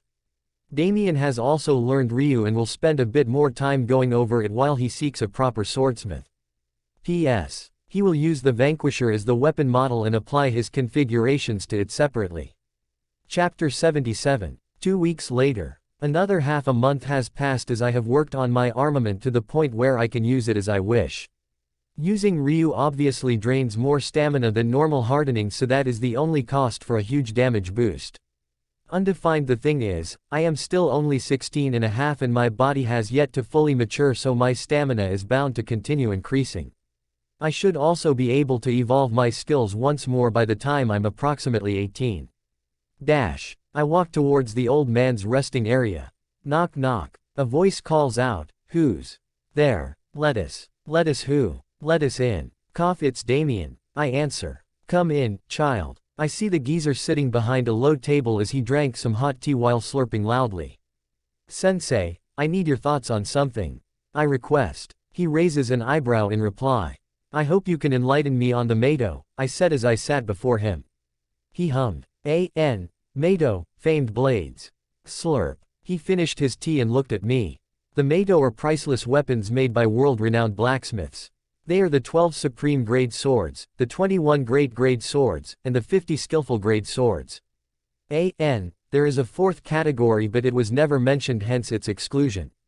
He went on. I take it that you are familiar with this so far. He asked. I nodded. Considering your question, I take it that you wish for your own weapon. I nodded once more. My powers along my haki can craft certain weapons, but they fall apart when clashing with stronger enemies. I need a proper frame, a proper weapon to channel my powers into. I answered him. The geezer nodded sagely. Listen, boy, there may be 12 supreme grade swords, but the great grade swords can also almost reach that level if they are trained into a Kokuto black blade. But there is a problem, child. He said while shaking his head. Oh. I squinted my eyes in curiosity. These swords were made many centuries ago, the supreme grade swords were made even before. But they were made to be held in the hands of certain swordsmen. Anyone using them now can only use a limited amount of their potential. If you want a sword to maximize your power, you must craft it. He said while putting down his cup. He got up and shuffled his deck and took out a scroll. Take this map, it will lead you to a relic of Wano that we all revere with our hearts. Study the relic and understand it. It is currently in the realm of the Supreme Blades, you will know what I mean then. He said. What relic do you refer to, old man? It is a sword that rests beside its wielder, the one who it was crafted for. His duels many years back shook all of Wano as he defended us from the invaders you call the world government. This of course made me shocked. He also used this blade to slay a dragon. It is called Shisui, used by the sword god, Shimotsuki Ryuma. Dash. A while later. It's now 8 o'clock as I arrived home early, rustling through the scroll the old man gave me. It was a list of the 12 supreme grade swords and some other important information. Sybil, can you absorb this into a display? I asked. Yes, I can also display the names with their wielders based on your knowledge. She responded. I gave the, okay, as the scroll vanished into a beam of light. Ding. The Meito index has been added to the system features. I nodded as I opened it up. Meito index. Seijo o Wazamano, the supreme grade swords. In the order of their creation. Only 4 of these weapons are canon. 1. First blade, ace. Type, cutlass. Current wielder, Gal D. Roger. Location, the New World. 2. Molten blade, Mokashiroku. Type, katana. Current wielder, Rox D. Zebek. Current location, Death Valley, the New World. 3. Murakumogiri. Type, Naginata. Current wielder, Edward Newgate. Location, the New World. 4. Divine axe, Rita. Type, battle axe. Current wielder, Escanor. Location, Superbia, the New World. 5. Cursed blade, Shodai Kidetsu. Type, katana. Current wielder, Gorose Elder. Location, Marijoy, the Red Line. 6. Black blade, Yuru. Type, unique sword, oversized Kriegsmesser. Current wielder, none. Location, Yuzora Island, Paradise Sea. 7. Pure blade, Hikari. Type, katana. Current wielder. Location, 8. Sabaku no Arashi, Desert Storm. Type, saber. Current wielder. Location, 9. Nageki no Sora, Wailing Sky. Type, bow. Current wielder. Location, 10. Weeping blades, Karushimuru. Type, twin daggers. Current wielder. Location, 11. Blessed blade, Hyoga. Type, katana. Current wielder. Location, 12. Blood blade, Nishoku. Type, two-handed sword. Current wielder. Location, the 12 supreme blades A. Right Roger, Zebek, Whitebeard. Oh, so that bald elder's sword is indeed the Shodai Kidetsu. Escanor has his weapon. Mahawk will get Yuru, and that leaves a few other swords. That aside, I guess the geezer had a point. None of them seem to resonate with my power, which means they can only show a limited amount of my power. Creak. My thoughts were disturbed as the door slid open. The most beautiful woman in Wano is here. I teased her as she stepped in. Damien-san, you keep bringing that up, she pouted as her cheeks became slightly red. I chuckled while she started giggling as well. You are home early today? She asked as she set down her books and bag. I nodded. Yes, there is something I need to inform you about. She tilted her head and nodded as she went to change into something more comfortable. We sat a few meters away from each other with a small table in between. Steam. 2 teacups were ready as Toki smiled in patience. Slurp. Tea is not really my thing, but Wano's tea is quite good. I then looked at the green-haired girl and asked, I am going on a journey to Ringo very soon to study the Black Blade Shisui, will you accompany me? Her eyes brightened. Oh. I haven't been to Ringo yet, so of course I will go. Her earlier excitement to go to Wano returned as she hoped to go to every region here, Ringo being one of them. She was in her own world as I smiled at her behavior, finishing my tea. The following day, I bid farewell to the old man, Hyagoro, and Sukiyaki and all the maids and guards who seemed adamant to say goodbye. Even though we will return, it may take a few weeks. Unlike the girls from Earth, Toki likes to carry very few things with her and doesn't waste half the day with makeup as her natural beauty shines the servants blind, making for a swift leave. Sukiyaki had prepared a couch pulled by steeds as Toki and I left for Ringo. Ringo is located in the north. It has a wintry climate. It contains the northern cemetery in which Ryuma's body, alongside his sword, is buried. 14 hours later. It was a pleasant ride to Ringo as Toki was greatly amazed by the changing geography and the rare trees as she talked endlessly about her country. Ringo. Well, now it was an area of large mountains and lots of snow as we neared the northern cemetery. We then arrive at a settlement, a small village. Some guards walked towards us. I stepped out while Toki waited inside. I took out a scroll written by Sukiyaki and directed it to the daimyo of Ringo as a request of entry. I raised it into the air as the guards saw the Kazuki clan symbol. They nodded and gave us entry to meet the daimyo. I looked towards the couch and said, Toki, we are allowed in. She walked out, so naturally I gave her a warm jacket. She usually wears a yukata with her legs, thighs down, fully uncovered to her shins, not something to wear in the cold. My skin was thick as a mountain, so I didn't need much. I offered her a hand as we walked towards the daimyo's estate. Entering in, we go through some checks and are led to a large room. Welcome, young ones. You come with the words of Lord Shogun, please come in, the daimyo said. He smiled. My name is Shimotsuki Ushimaru, the daimyo of Ringo. He introduced himself. After the usual shock of the Amatsuki name, we finally made it to the request. Ushimaru-san, I came here to study the sword used by the greatest hero of Wano. You are also of his name and I hope you can accommodate my request. I said straightforwardly. He hummed and nodded. Usually the revered blade is only to be seen by Wano's best and noblest of people, but since you are the partner of the Amatsuki heir, then of course you can see it. I didn't care much for his assumption, but Toki seemed to look down while sneaking some glances towards me in embarrassment. Northern Cemetery. Toki and I came here alone as the daimyo was very trusting. I suppose the Amatsuki family was more powerful than anyone could have guessed. Well, I see many graves, that much is to be expected. Wandering through the mass of earth, I see Toki with a solemn expression. What's wrong? I asked. She looked at me. No, I was just thinking, all these graves, I wonder how many died without regrets. I raised an eyebrow at her query. Don't think too much, death is ruthless to all. But not when I'm done with it. Thinking of pure gold, I need to make my way to the Sky Island and find what I was informed about back at the Amethyst Kingdom catacombs. We eventually reach the core of the cemetery and find a giant obelisk. Here rests the greatest hero of Wano. A man revered for slaying a dragon and protecting his home with his blade. The sword god, Shimotsuki Ryuma. Under the plaque was a simple grave and embedded upon the gravestone was a katana. Shisui is a black blade that has a distinct reddish-purple reverse wave Hammond pattern. Its scabbard was lying flat as the sharp edge of the blade was exposed, cutting the air around it with a soft hum.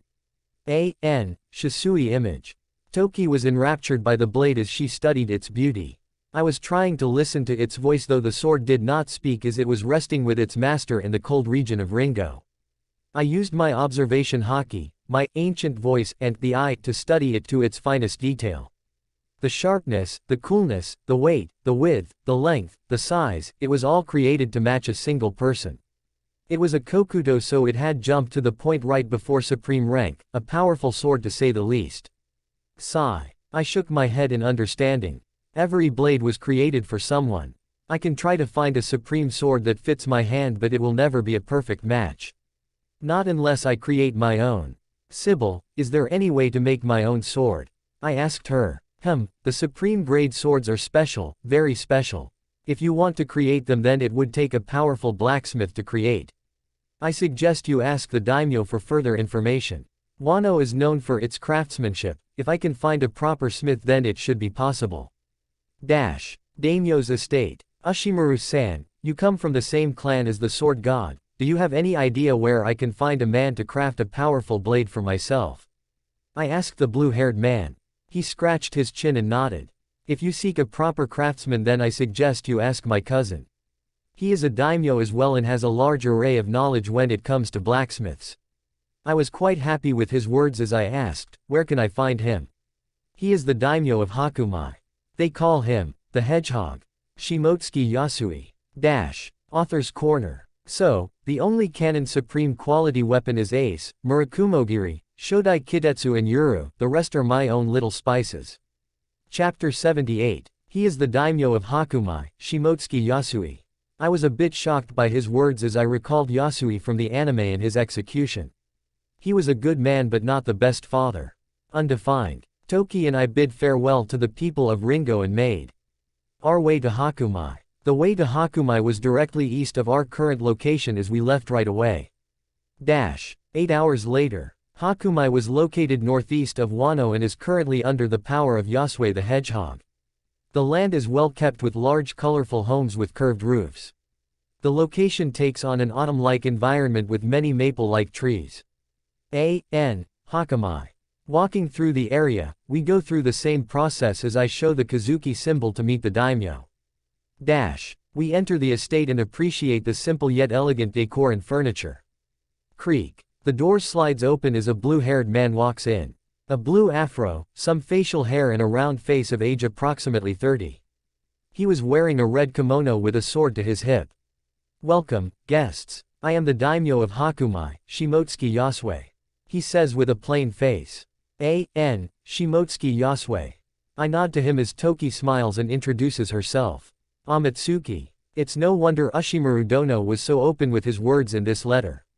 He commented as he gestured to the page in his hand, "What can I do for you?" I was about to speak till I heard a loud yell. "Where is he? I've been looking for you, come." It was a male yelling his heart out with great amounts of battle spirit mixed in. Yasue facepalmed as he clenched his hand in frustration. "That fool. Dash." I walked out from the estate and saw the commotion. I saw a trail of dust around 200 meters away as I saw one man rushing forwards with no signs of slowing down and another two younger men tailing him in desperation. "I've been waiting," he yelled as I saw him reach for the swords at his side. The rushing man squatted down a bit as he leapt into the air, at least 20 meters as his two swords shined in the evening sun. The man reeled back both hands above his head as the swords were pointing backwards, waiting to be slashed down. "I have heard of your tales over Wano, you smell like a beast." He then glowed red as his face warped into a grin as he brought down both blades upon my shoulders. I saw the thick coating of armament over his swords and smiled in return. I waved my left hand as my vanquisher materialized in my hand. The oncoming attacker just laughed in surprise as he seemed to become a shooting star, blasting through the sky towards me. I twirled around my weapon as it generated some winds and knocked down the nearby wooden decorations. The two crimson blades boil red as I shot it forth towards his attack. Boom! Sparks of energy rain down as I press my vanquisher with a single hand as he uses his entire body to try and overpower me, failing in the process. His attack runs dry of power as he shoots back a few meters and lands directly in front of me. I look at him. He was a very tall man with long, wild hair of black color that was notably gathered into a large, flat, circular plane at the top, and also included a prominent widow's peak and triangular sideburns. "My name is Odin, I have heard of your strength. I am glad to finally meet you," he roared out with his grin. I squinted my eyes. "You have an odd way of expressing a greeting. Wahahahahahah. This is the way of the samurai. A.N. Kazuki Odin." With that said, Odin's Enma and aim no Habakiri blasted in a cold black color as he raged out once more. A.N. Odin's two swords. Clang clang boom. He waved down his swords in wide and quick arcs, very aggressive with his strikes as they each carried great power. I just spun around my weapon as I used a single arm to parry and block them all. He grins as he jumps into the air and twirls around and uses his momentum from spinning and brings it down upon me. I just hum at his attack and reel back my left hand. The weapon boils with its residual pulverizing power as I shoot it forth once more at his oncoming attack. Boom. Arcs of energy blast out in all directions as the estate and the nearby houses start to break apart and fall apart. Yasue just sighs in anger as Toki watches from afar. Odin is blasted back once more as he lands on the ground, a stream of blood flowing down the side of his lip. By now, the two kids running after him had caught up as I recognized them. Kinemon and Denjiro, the two that followed him after his exile from the capital. "Odin-sama, are you alright?" the hero asks as he readies his weapon. "Wahahaha. Stay out of this, you two. This guy is awesome," he yells out. Odin then crossed his arms over his chest as the two swords point out. Odin two-sword style. Ellipsis. I see the prior imbuement of armament as another flowing stream of haki follows out. He was now fully using the Ryu of samurai as he grins like Kaido during battles. "Great samurai spirit," he yells out as he flies forth with great momentum. At this point, his entire body was glowing red as he injected his advanced haki all over his attack. Two crossed swords shake in impatience as they are ready to cut down everything in their way. I see his attack. It was what he would use against Ashura Doji as it carried decent power. FWMMMM. My vanquisher's blades boil with my fruit power as it suddenly is wrapped around by a warm flow of Ryu to cross blades with Odin. Yet again, I use a single arm to hold my weapon and it radiates with haki. BOOOOOOOOOOOM. A grand explosion fills the region as the nearby glass is shattered as a ripple of shockwave bubbles out in all directions. The people watching were trying their best to hold on as their bodies started to be pushed back. Odin was trying to cross-slash his swords to get the Ryu to practically cut me into 4 pieces, yet failing to even move my vanquisher. My own advanced haki pushed him back as he slowly ran out of momentum. I saw him grit his teeth in stubbornness as I observed an opportunity. I will my vanquisher to disappear as the fruit power and haki sustaining it vanishes. This causes Odin to stumble forwards, his swords aimlessly cutting in the air as he had lost all of his speed. His body was now completely open as he fell forwards, unable to do anything as I smiled evilly. My right fist is clad in haki as I then add the red bubble around it as I extend it forth with absurd speed as it rages out to Odin's face. He has the face as my right hand smashes into his open face, driving in the excess haki as it echoed through his skull, crumbling it from within. All the while my pulverizing energy rushed all over his nervous system. Boom. Pua. Blood streams out of his mouth as his eyes dance in his sockets, unable to keep conscience as he goes rolling and ripping through the nearby homes, smashing through everything. A few destroyed houses lead to even more as he slows down. Thud. Alas, he stops. Kinemon and Denjiro run towards the tunnel of destroyed walls, searching for their boss. I turn towards the daimyo, Yasue-san, apologies for the destruction. He just shakes his head with a sigh. It is all right, Damien Dono, this is not the first time Odin has made a mess. We then went back to the estate to resume our conversation. So, state your request, young man. I nodded at him and asked, I am in need of a craftsman to create a weapon for me. Ushimaru-san directed me to you and so here I am. He hummed at my request and thought for a bit. I suppose I could refer you to one of our best craftsmen, but if you truly want to make the best blade then I suggest for you someone else. He was frowning as he thought over something.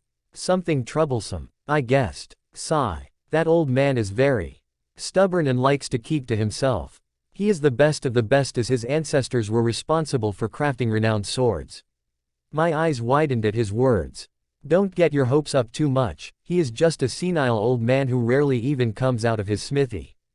He said in disappointment. But his craftsmanship is beyond human.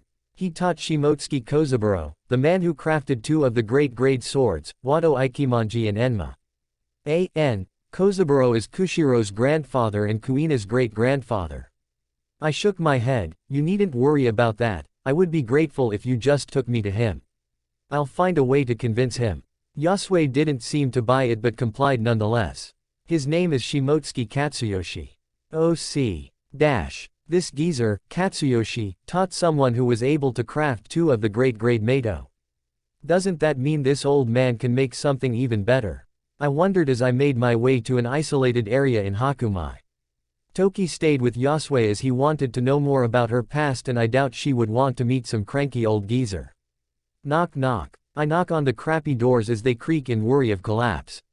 Ellipsis. Silence. Old man Katsuyoshi, are you there?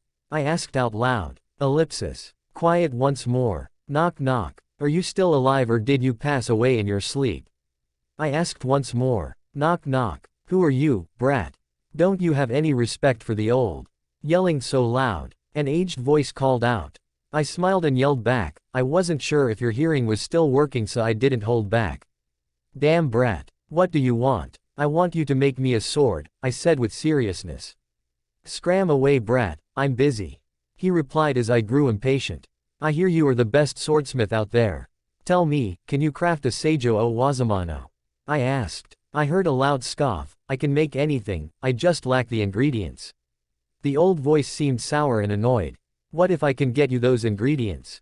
Silence prevailed. Creak. The door slid open as it shook in pain while I saw the man. He was only 3 feet in size with a long beard and a very aged face. He looked 300, at least. Damn, old man, I almost mistook you for a corpse. He seemed pissed. Brat, I'm still in my early 180s. He roared back. Cough. He then started coughing. Crack. My back. He yelled in pain as he crouched to the ground. I deadpanned. Are you sure you can make it if I get you what you need? He looked up in pain and scoffed. I can make it with one eye closed and one hand tied to my back. If only I had what I needed I would have made at least 50 by now. I refuse to die before I can make one with my own 2 hands. His words were laced with ambition and regret as I felt some haki stir around him. This geezer has the conqueror's haki. I guess a swordsmith's pride is not to be taken lightly, I thought as I looked at him. Can you make this? I asked. It felt wrong to continue joking about a man as my own haki did not allow me to taunt such resolve. I gave him a loose picture of the vanquisher as it was quite perfect for me to use, and considering its shape, I should be able to wrap around my pulverizing power to turn it into the other configurations as well. Another thought was that if I unlock subatomic crushing, then I should be able to break it apart and mold it into something else. The geezer studied the weapon and started murmuring. Unique staff grip followed by a broadsword body and topped with 2 swirling blades. Wood for the grip and metal for the top half. Brat, what's all this red stuff? He asked with curiosity. I extend my hand. FWOOOO. The air starts to radiate as I release some of my fruit powers. I want to add my powers into the blade, I said. He nods. I guess he had seen fruit powers before in his long life. It is possible to imbue other powers into a weapon, but you must be there with me to add it in while I am crafting it. Otherwise, it would never work to its full potential, he said with a plain voice. I nodded as it made sense. What do you need for a supreme grade weapon of this design? The grip is made of wood, you would need wood from the first tree. He started. Woo. A purple flash went off as a large slab of wood landed in my hand. Adam's oak wood from the treasure tree. Adam refined. Strongest wood in the seas. Naturally, I had my own stock of rare things I had collected. I used a refiner to bump it to its absolute potential as it pulsed with some heat. And no, it doesn't work on fruits as every fruit has a maximum star count that it cannot cross. The man looked at it and nodded. This will do. He then squinted his aged eyes. For the other half of the weapon, you need proper metal. We in Wano can easily find thick and light ores, but this exact ore, even if refined to its potential, can only ever reach the level of Owazumano great grade. He said while shaking his head. I frowned. Is there better ore than the one that's available here? I assure you, I can get it if it's out there. He shook his head. That's not how it works. Even the best of metal will only make an Owazumano, that's why no one has made a supreme grade sword in centuries. Those 12-use metal from the beyond called the heavenly rocks. It is said these rocks came from the sky and crashed down over 1,000 years ago. The masters of swordsmithing found them and used them to make 12 swords. And that was it. He sighed. The great grade, the skillful grade, these are just replicas of the 12, yet to never actually reach it.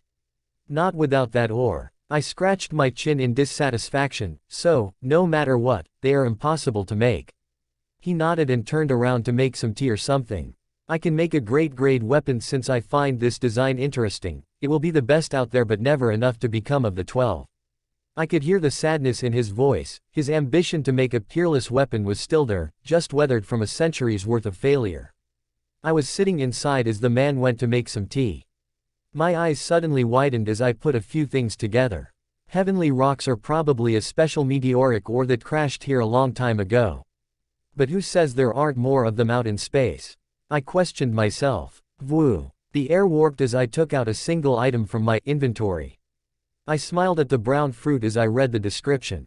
Balance fruit, Zandaka no mi. Paramesha fruit, special type. Fruit rating, star. Allows the user to freely switch anything of equal value. This can be a physical, psychological, spiritual or cosmical exchange. The system will generate all things needed for an equal exchange at any time.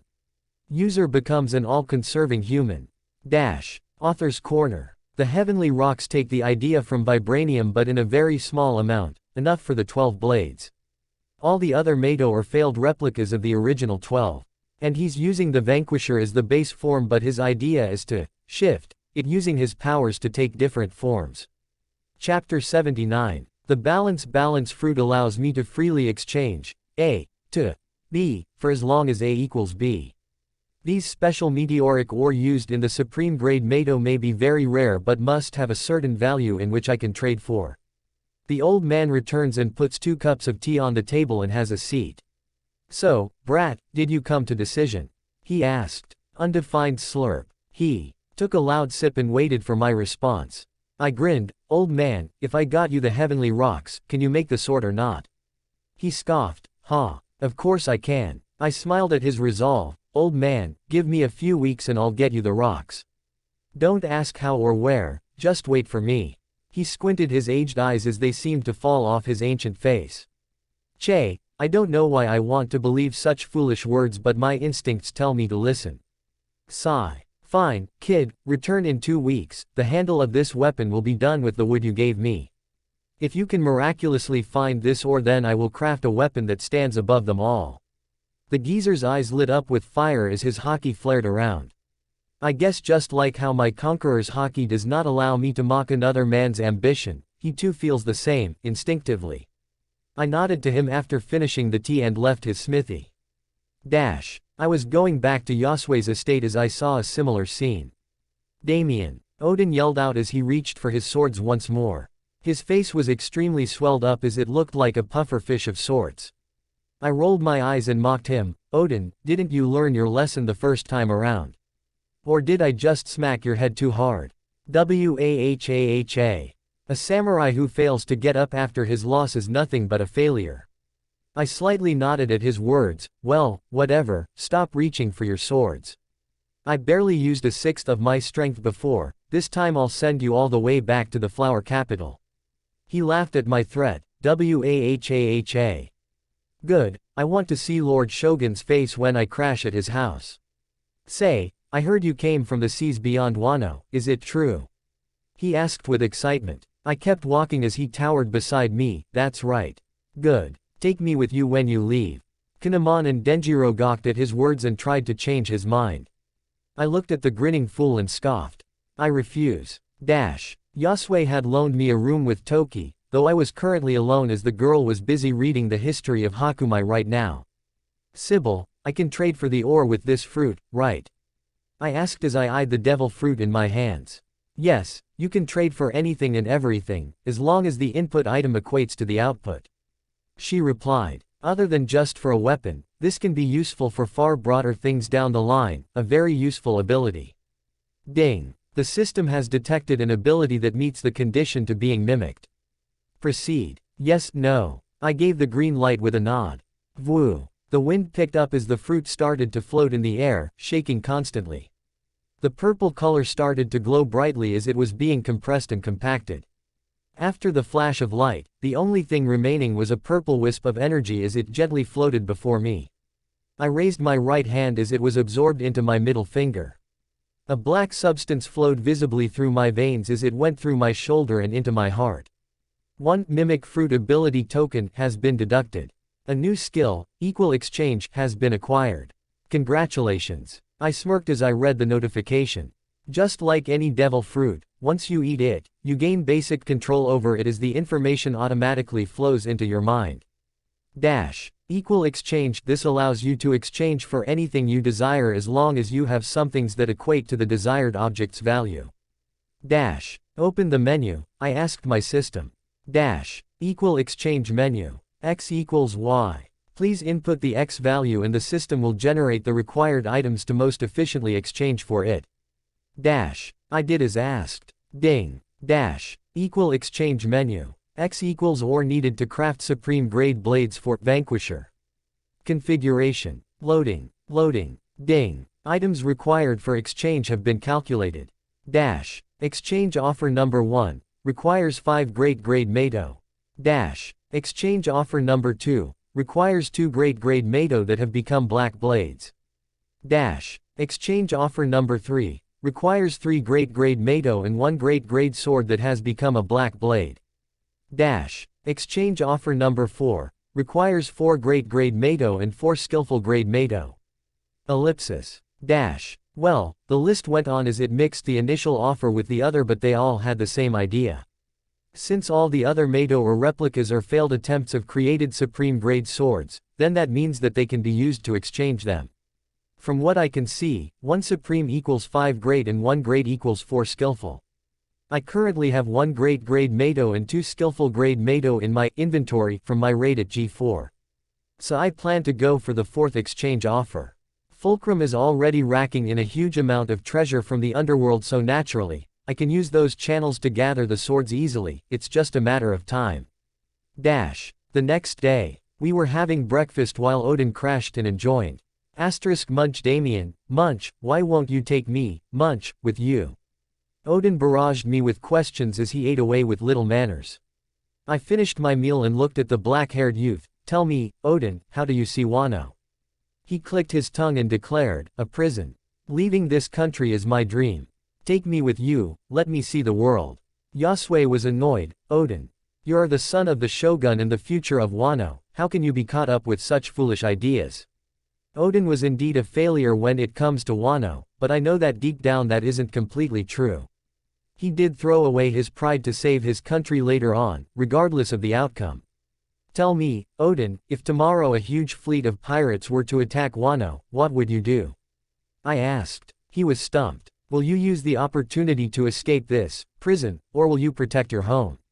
I asked once more. He thought for a moment while I went on. Wano is a beautiful place of great resources. Many centuries ago the sword god Ryuma protected the borders with his sword against the world government, can you do the same? I finished my tea. I looked around. Odin, Toki, Yasue, Kanamon and Dahiro were all thinking of my words. I continued, Wano is safe, it's open and it's pure, excluding curry I suppose. That aside, the samurai have grown complacent of that peace, and if it wasn't for the certain hidden reasons, the government would have raided this land without a doubt. I wiped my mouth with a napkin. I squinted my eyes at the wannabe pirate and gave him a grin.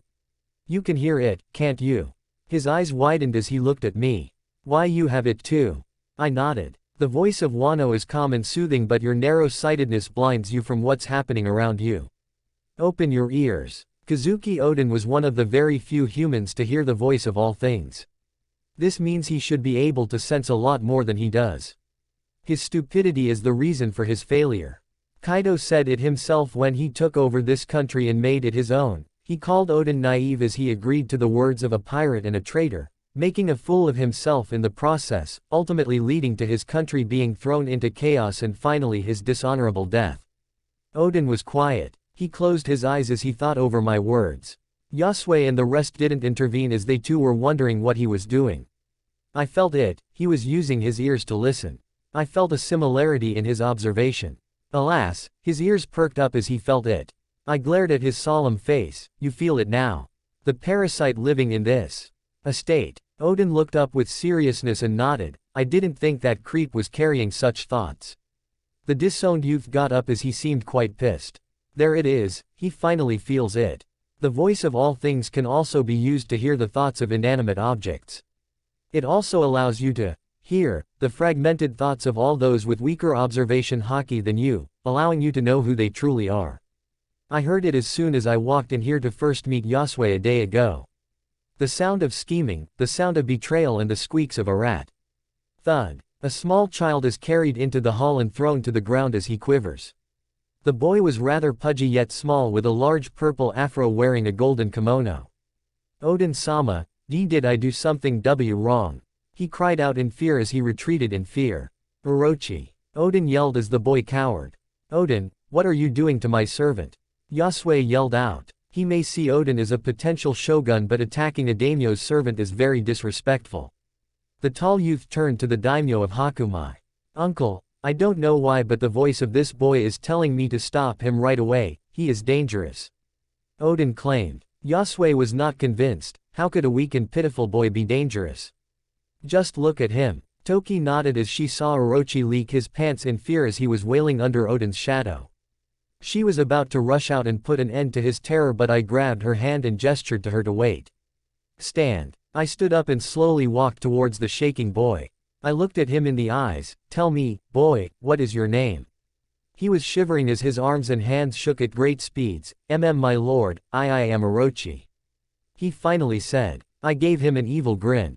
I said, tell me, your name. This time, I laced my words with coercion of the ancient voice. The results were immediate. He froze, his shaking stopped as he straightened his back. My name is Kurozumi Orochi. One of the last surviving members of the Kurozumi family. His words broke out and caused everyone else to grow shocked. Yasue stood up in disbelief.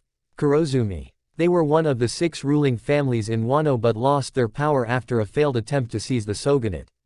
Orochi's grandfather tried to poison a fellow daimyo and take over Wano, yet he failed and was sentenced to seppuku.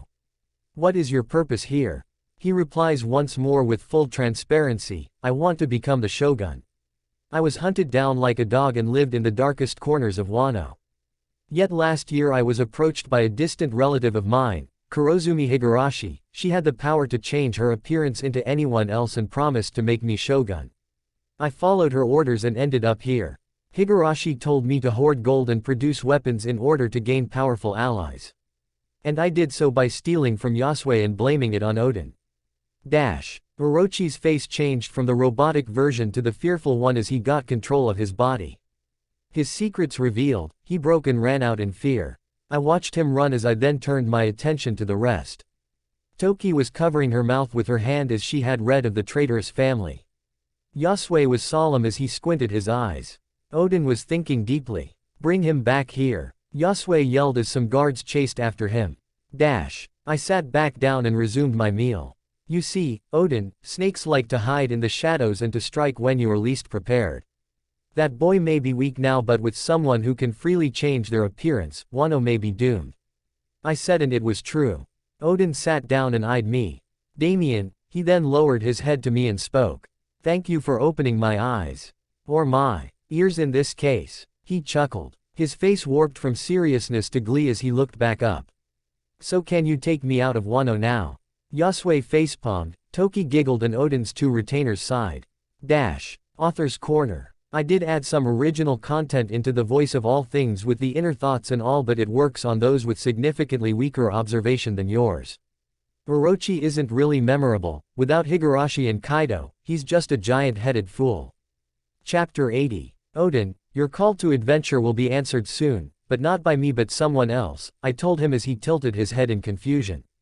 Let's just say Wano is special and will draw the eyes and minds of others. I squinted my eyes as I thought of something undefined. That aside, I suggest you fix yourself up. You are weak right now, Wano is weak as well. The samurai are clustered, the experienced ones are getting older and the newer ones are too weak. Curry is in flames, filled with scum. Wano is a mess with their only heir apparent running around like a fool. I said plainly. Kinemon and Dahiro grumbled at my words as I practically called their home trash. Yasue just listened to my words. Odin, go back to your father and fix your home. That way, when the time comes, you can leave for your adventure without risking your home. I said as I washed my hands after finishing my meal.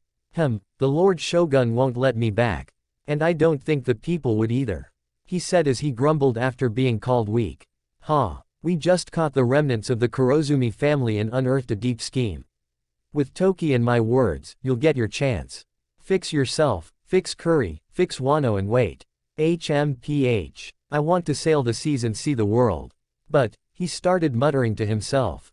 I got up, I have spoken my bit, I'm sure the voices will guide you, hopefully you won't be weak as you are now so that I can see the true strength of the samurai.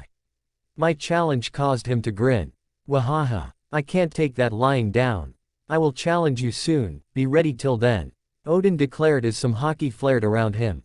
I chose against taking Odin with me for a few reasons. I want him to bring Wano together and make it stronger. The samurai are powerful but they haven't fought in wars in a long time. I have plans for Wano and they won't come to fruition for a while as I plan to wait till post Roger's execution before making big moves. Odin will go with Roger and return 25 years before canon, around 1499. He will be quite strong by then and have the desire to open up Wano's border, and that's when I will recruit him and Wano as a whole.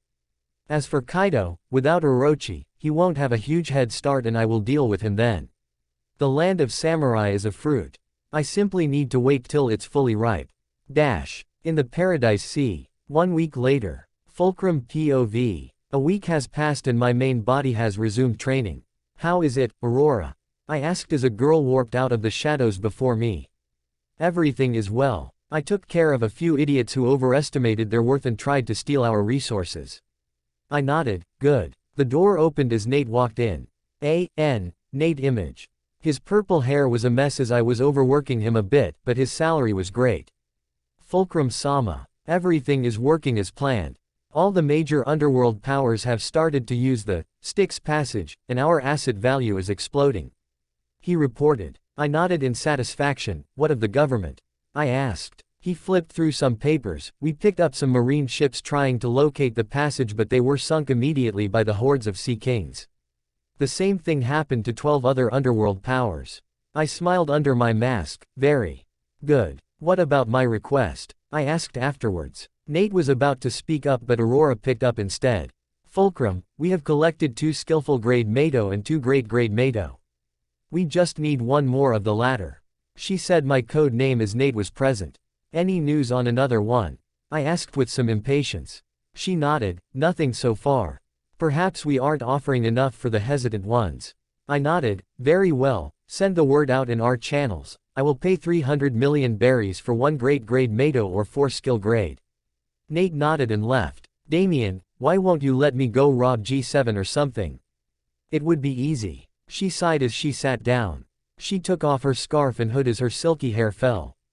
I smiled. The underworld may have grown somewhat used to our name, but the Navy can easily weed us out. Messing with them now could be disastrous and not worth the risk. I then walked up and moved the loose strands of hair on her face. Right now we need to establish deeper and make more allies. How's the recruiting going? I asked. She tapped her chin and responded, well, we are paying enough, but our cash is running out, so the amount of workers is lessening. I nodded. No problem, I know a place with tons of gold. I will retrieve it once my main body returns. Aurora smiled at the end of my words, awaiting her reunion with my true body. Narrator POV. Fulcrum, the new king of shipping, has started to root into the underworld. Only the top powers know of the Styx passage, as it is kept secret due to its great convenience. Does the world government know of it? Of course they do. If a CP0 agent could become an underworld emperor, then surely they have more agents hidden in the major powers' inner circle. Why haven't they stopped it? After all, the passage was a route to escape the eyes of the Navy, greatly reducing the number of illegal trades being stopped. So why wasn't it removed yet? Fulcrum's name is spreading wider and wider, and the government knows of it, yet they did not try and stop it. Instead, they offered him a deal. The passage would only be available to the major powers. A percentage of the money reaped from the passage will be given to the government as tax. This way, the underworld trades will be restricted to the top powers, the troops needed to weed out the passage won't be wasted, and the government would still make money off it. A win-win-win. Plus, Fulcrum also made some luxurious items from his modern past and sold them to the celestial dragons as a deal sweetener, and it worked wonders. Diamond sofas, custom ships, gold suits, modern telephones, etc. As for any other interferences, for example, pirates raiding Fulcrum's ships, there were none. Damien's main body commanded Jimmy the Sea King Master to transport all the goods underwater. This way it would arrive at the doorsteps of the buyers and have little to no chance of being stolen. Hakumai, Wano. 2 weeks later. Damien POV. I am in the forested area, clear of any eyes. Ah, finally, it's here. Vroom. I felt a link from my body to my clone as my shadow started to bubble in darkness. Aurora sent a package containing the swords. Aurora can shadow transport inanimate objects from a clone to the main body. As for living creatures, they can only travel through the main body to a clone, not the other way around. Thud. A wooden crate floated up and out as it landed before me. Click. I opened up the crate as the inside was made clear. 5 swords. 3 of great grade quality and 2 skillful grade ones. I thought as I saw a little note. Dear Damien, as you asked, I have sent the swords to you. Fulcrum told me that you will return soon. I await our reunion. With love, Aurora. Closing square bracket. I chuckled at her antics as I read over the letter. Romance A, well, I think I can start thinking more about such luxuries. I also need to talk to Toki about such things, I thought as I folded the note and put it away. Voo. A quick pick of the wind as 3 more swords come out of nowhere. These were the swords I had found when I raided G4, thus adding to the needed amount. Ding. Asterisk. The system has detected the required items to proceed with an exchange. Continue. Yes, no. I smiled at the notifications as I choose the former choice. Ding. Equal exchange menu. An exchange has been selected. 1 supreme grade meteoric ore chunk can be exchanged for 4 great grade Mato and 4 skillful grade Mato. Proceed. YN. Note that a trade conducted cannot be reversed, regardless of the stated equilibrium. Dash. I hummed at the little note and made the choice. Do it, I said. Vroom. The ground started to shake as the 8 swords floated in the air and danced in the mellow wind. The 4 blades then began to glow white as they shook in the air. Vwoo. The wind picked up as the 8 swords suddenly ran into the center as each and every one of the swords crashed into the other and combined into a single white light. Ding. The exchange has been processed. Please call the GM for any problems. Thud. The white light flashes bright as I hear a loud thud as the ground shook in its weight. It was a large ball of metal with some rough, scale-like texture. It was pulsing energy as it glowed a dull black. A description pulled up in my mind. Dash. Universalium ore. An ore that had crashed in the One Piece world 1200 years ago and eventually used to craft the 12 supreme grade Mato. Enough for 1 weapon. Dash. I couldn't help but smile as I picked it up. Heavy. It had an unearthly feel as it had a coldness to it, something that felt out of this world. I stored it in my inventory. Dash. Old man's smithy. Knock knock. I knocked with vigor as the door creaked in pain. Fluick. The door slid open and slammed to its frame. Brat, you're here, the geezer said with some excitement. We went in. I got the metal to make your weapon into a great grade Mato, boy, he said as he shuffled a large wooden box. It's all right, I got some of the heavenly rocks instead, I said. Right, it will take a few hours so be ready. He said. Oye, Gigi, I said I got the ore. He turned around. Huh. Thud. The ball of metal landed on the ground as the wooden boards broke apart from their weight. Katsuyoshi's mouth fell open as his jaw comically hit the floor. He rubbed his eyes. B brat. I is this, he muttered as he touched the metal all over with his wrinkly hands. I'll ask you again, can you make the weapon? I questioned him with a smug smile. Katsuyoshi finally regained his attitude as he laughed. Coco. Brat. Just wait, I will make the best weapon in the world. He roared out as his gray haki flooded out. The people of Hakumai felt the tremor as the weaker ones fell unconscious. I smirked. Well, let's get to it. Outside the smithy. It's coming from here. What's that crazy old man up to? So loud. Hundreds of people gathered around the area as they heard the noise. Clang. Asterisk. Bang. Asterisk. Clang. Clang. Asterisk. Constant rumbling of metal hitting metal filled the area as the repeated bashing of ore was heard. The people knew of the sound but were unsure of what was being made. That old man is actually making a weapon. Oh, but what weapon makes so much sound? Look, father, a storm is coming. The people looked up as they saw black clouds gather over the smithy. Thunder. Lightning struck the air as loud rumblings were going off. What is going on here? Yasue roared as he saw the chaos. Some wooden homes were burning as the lightning struck down and the glass was shattered by the banging of metal. Toki was wondering as well as she remembered Damien's words. Damien-san said he was planning on crafting his weapon, she said as Odin turned to her. A weapon? Ah. He suddenly groaned as his hands darted to his hips. Chaos. Many of the samurai and swordsmen suddenly felt their weapons shaking and pulsing. Odin's Enma and Aim no Habakiri were shaking as they felt the birth of a new blade. What kind of blade can cause such a reaction? Yasue exclaimed as his own weapon was shaking as well. Clang. Bang. The noise continued as heavy rain poured down, the world was reacting. Dash. Ding. Warning. You are breaking the balance set more than a millennia ago. Warning. Karmic backlash detected. Ding. Anti-nerf protocol initiating. The system has neutralized all backlash using the Supreme One's blessings. I guess breaking the balance can cause a shift in the world but the system has my back. The geezer was currently molding the blades into the desired shapes. Every smash of the hammer upon the heavenly ore sent out enough energy to level a hill. Stronger smashes would destroy mountains. Arcs of lightning were sparking around the smithy as I was constantly using my Field of Kings to destroy them. The geezer was already so old that a strong wind would kill him. This energy was enough to send him to the grave 100 times over. Clang. Asterisk. The shaping of blades went on. Dash. Wano. All the blades, the swords, the weapons, every single one was shaking as the inner spirits were responding to the new entry of the supreme class.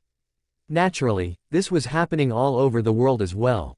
Dash. Room of Authority, Marijoy. The Sword Elder's eyes widened as his Shodai Kidetsu started to pulse with energy. What is going on? An elder asked. This. The bald man was stumped. Impossible. How could there be another one? Dash. An island in the New World. A large man with a large mustache was chewing on a large piece of meat with his crew. Suddenly, a few grunts resounded.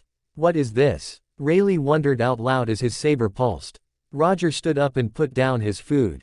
Wahahahahahah. My ace is crying out, how interesting. Dash. An island in the New World. Garararara. Jihahahaha. Someone is brave enough to try and make another sword. Dash. Many eyes were opened as they felt the change. Escanor's Rita, Roger's ace, Whitebeard's Murakumogiri, Elder's Shodai Kidetsu, Zebek's Mokashiroku, Yuru at Yuzora Island, each of the 12 supreme-grade weapons were pulsing and sending out masses of energy. The sword spirits in these blades, whether they were sleeping or resting, each one of them woke up and roared in frenzy. This was instantly noticed by almost everyone. Dash. From everywhere. Look. In the sky. Hundreds of millions of eyes were averted to the sky as they saw the change in atmosphere. There was a legend 1,000 years ago. It said that when the 12 swords were made, an equal amount of stars shined in the sky that day and formed a constellation. And just now, a few bright lights were illuminating the sky. A 13th star. Indeed, another light suddenly came into being as a constellation of stars grew and was seen from everywhere. The powerful swordsmen from all over the globe knew it instantly. The powerful swordsmith knew it as well.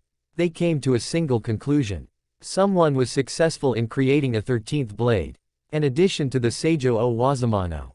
Dash. Author's Corner. He wants Odin to go with WB and later to Roger and recruit him once he's done.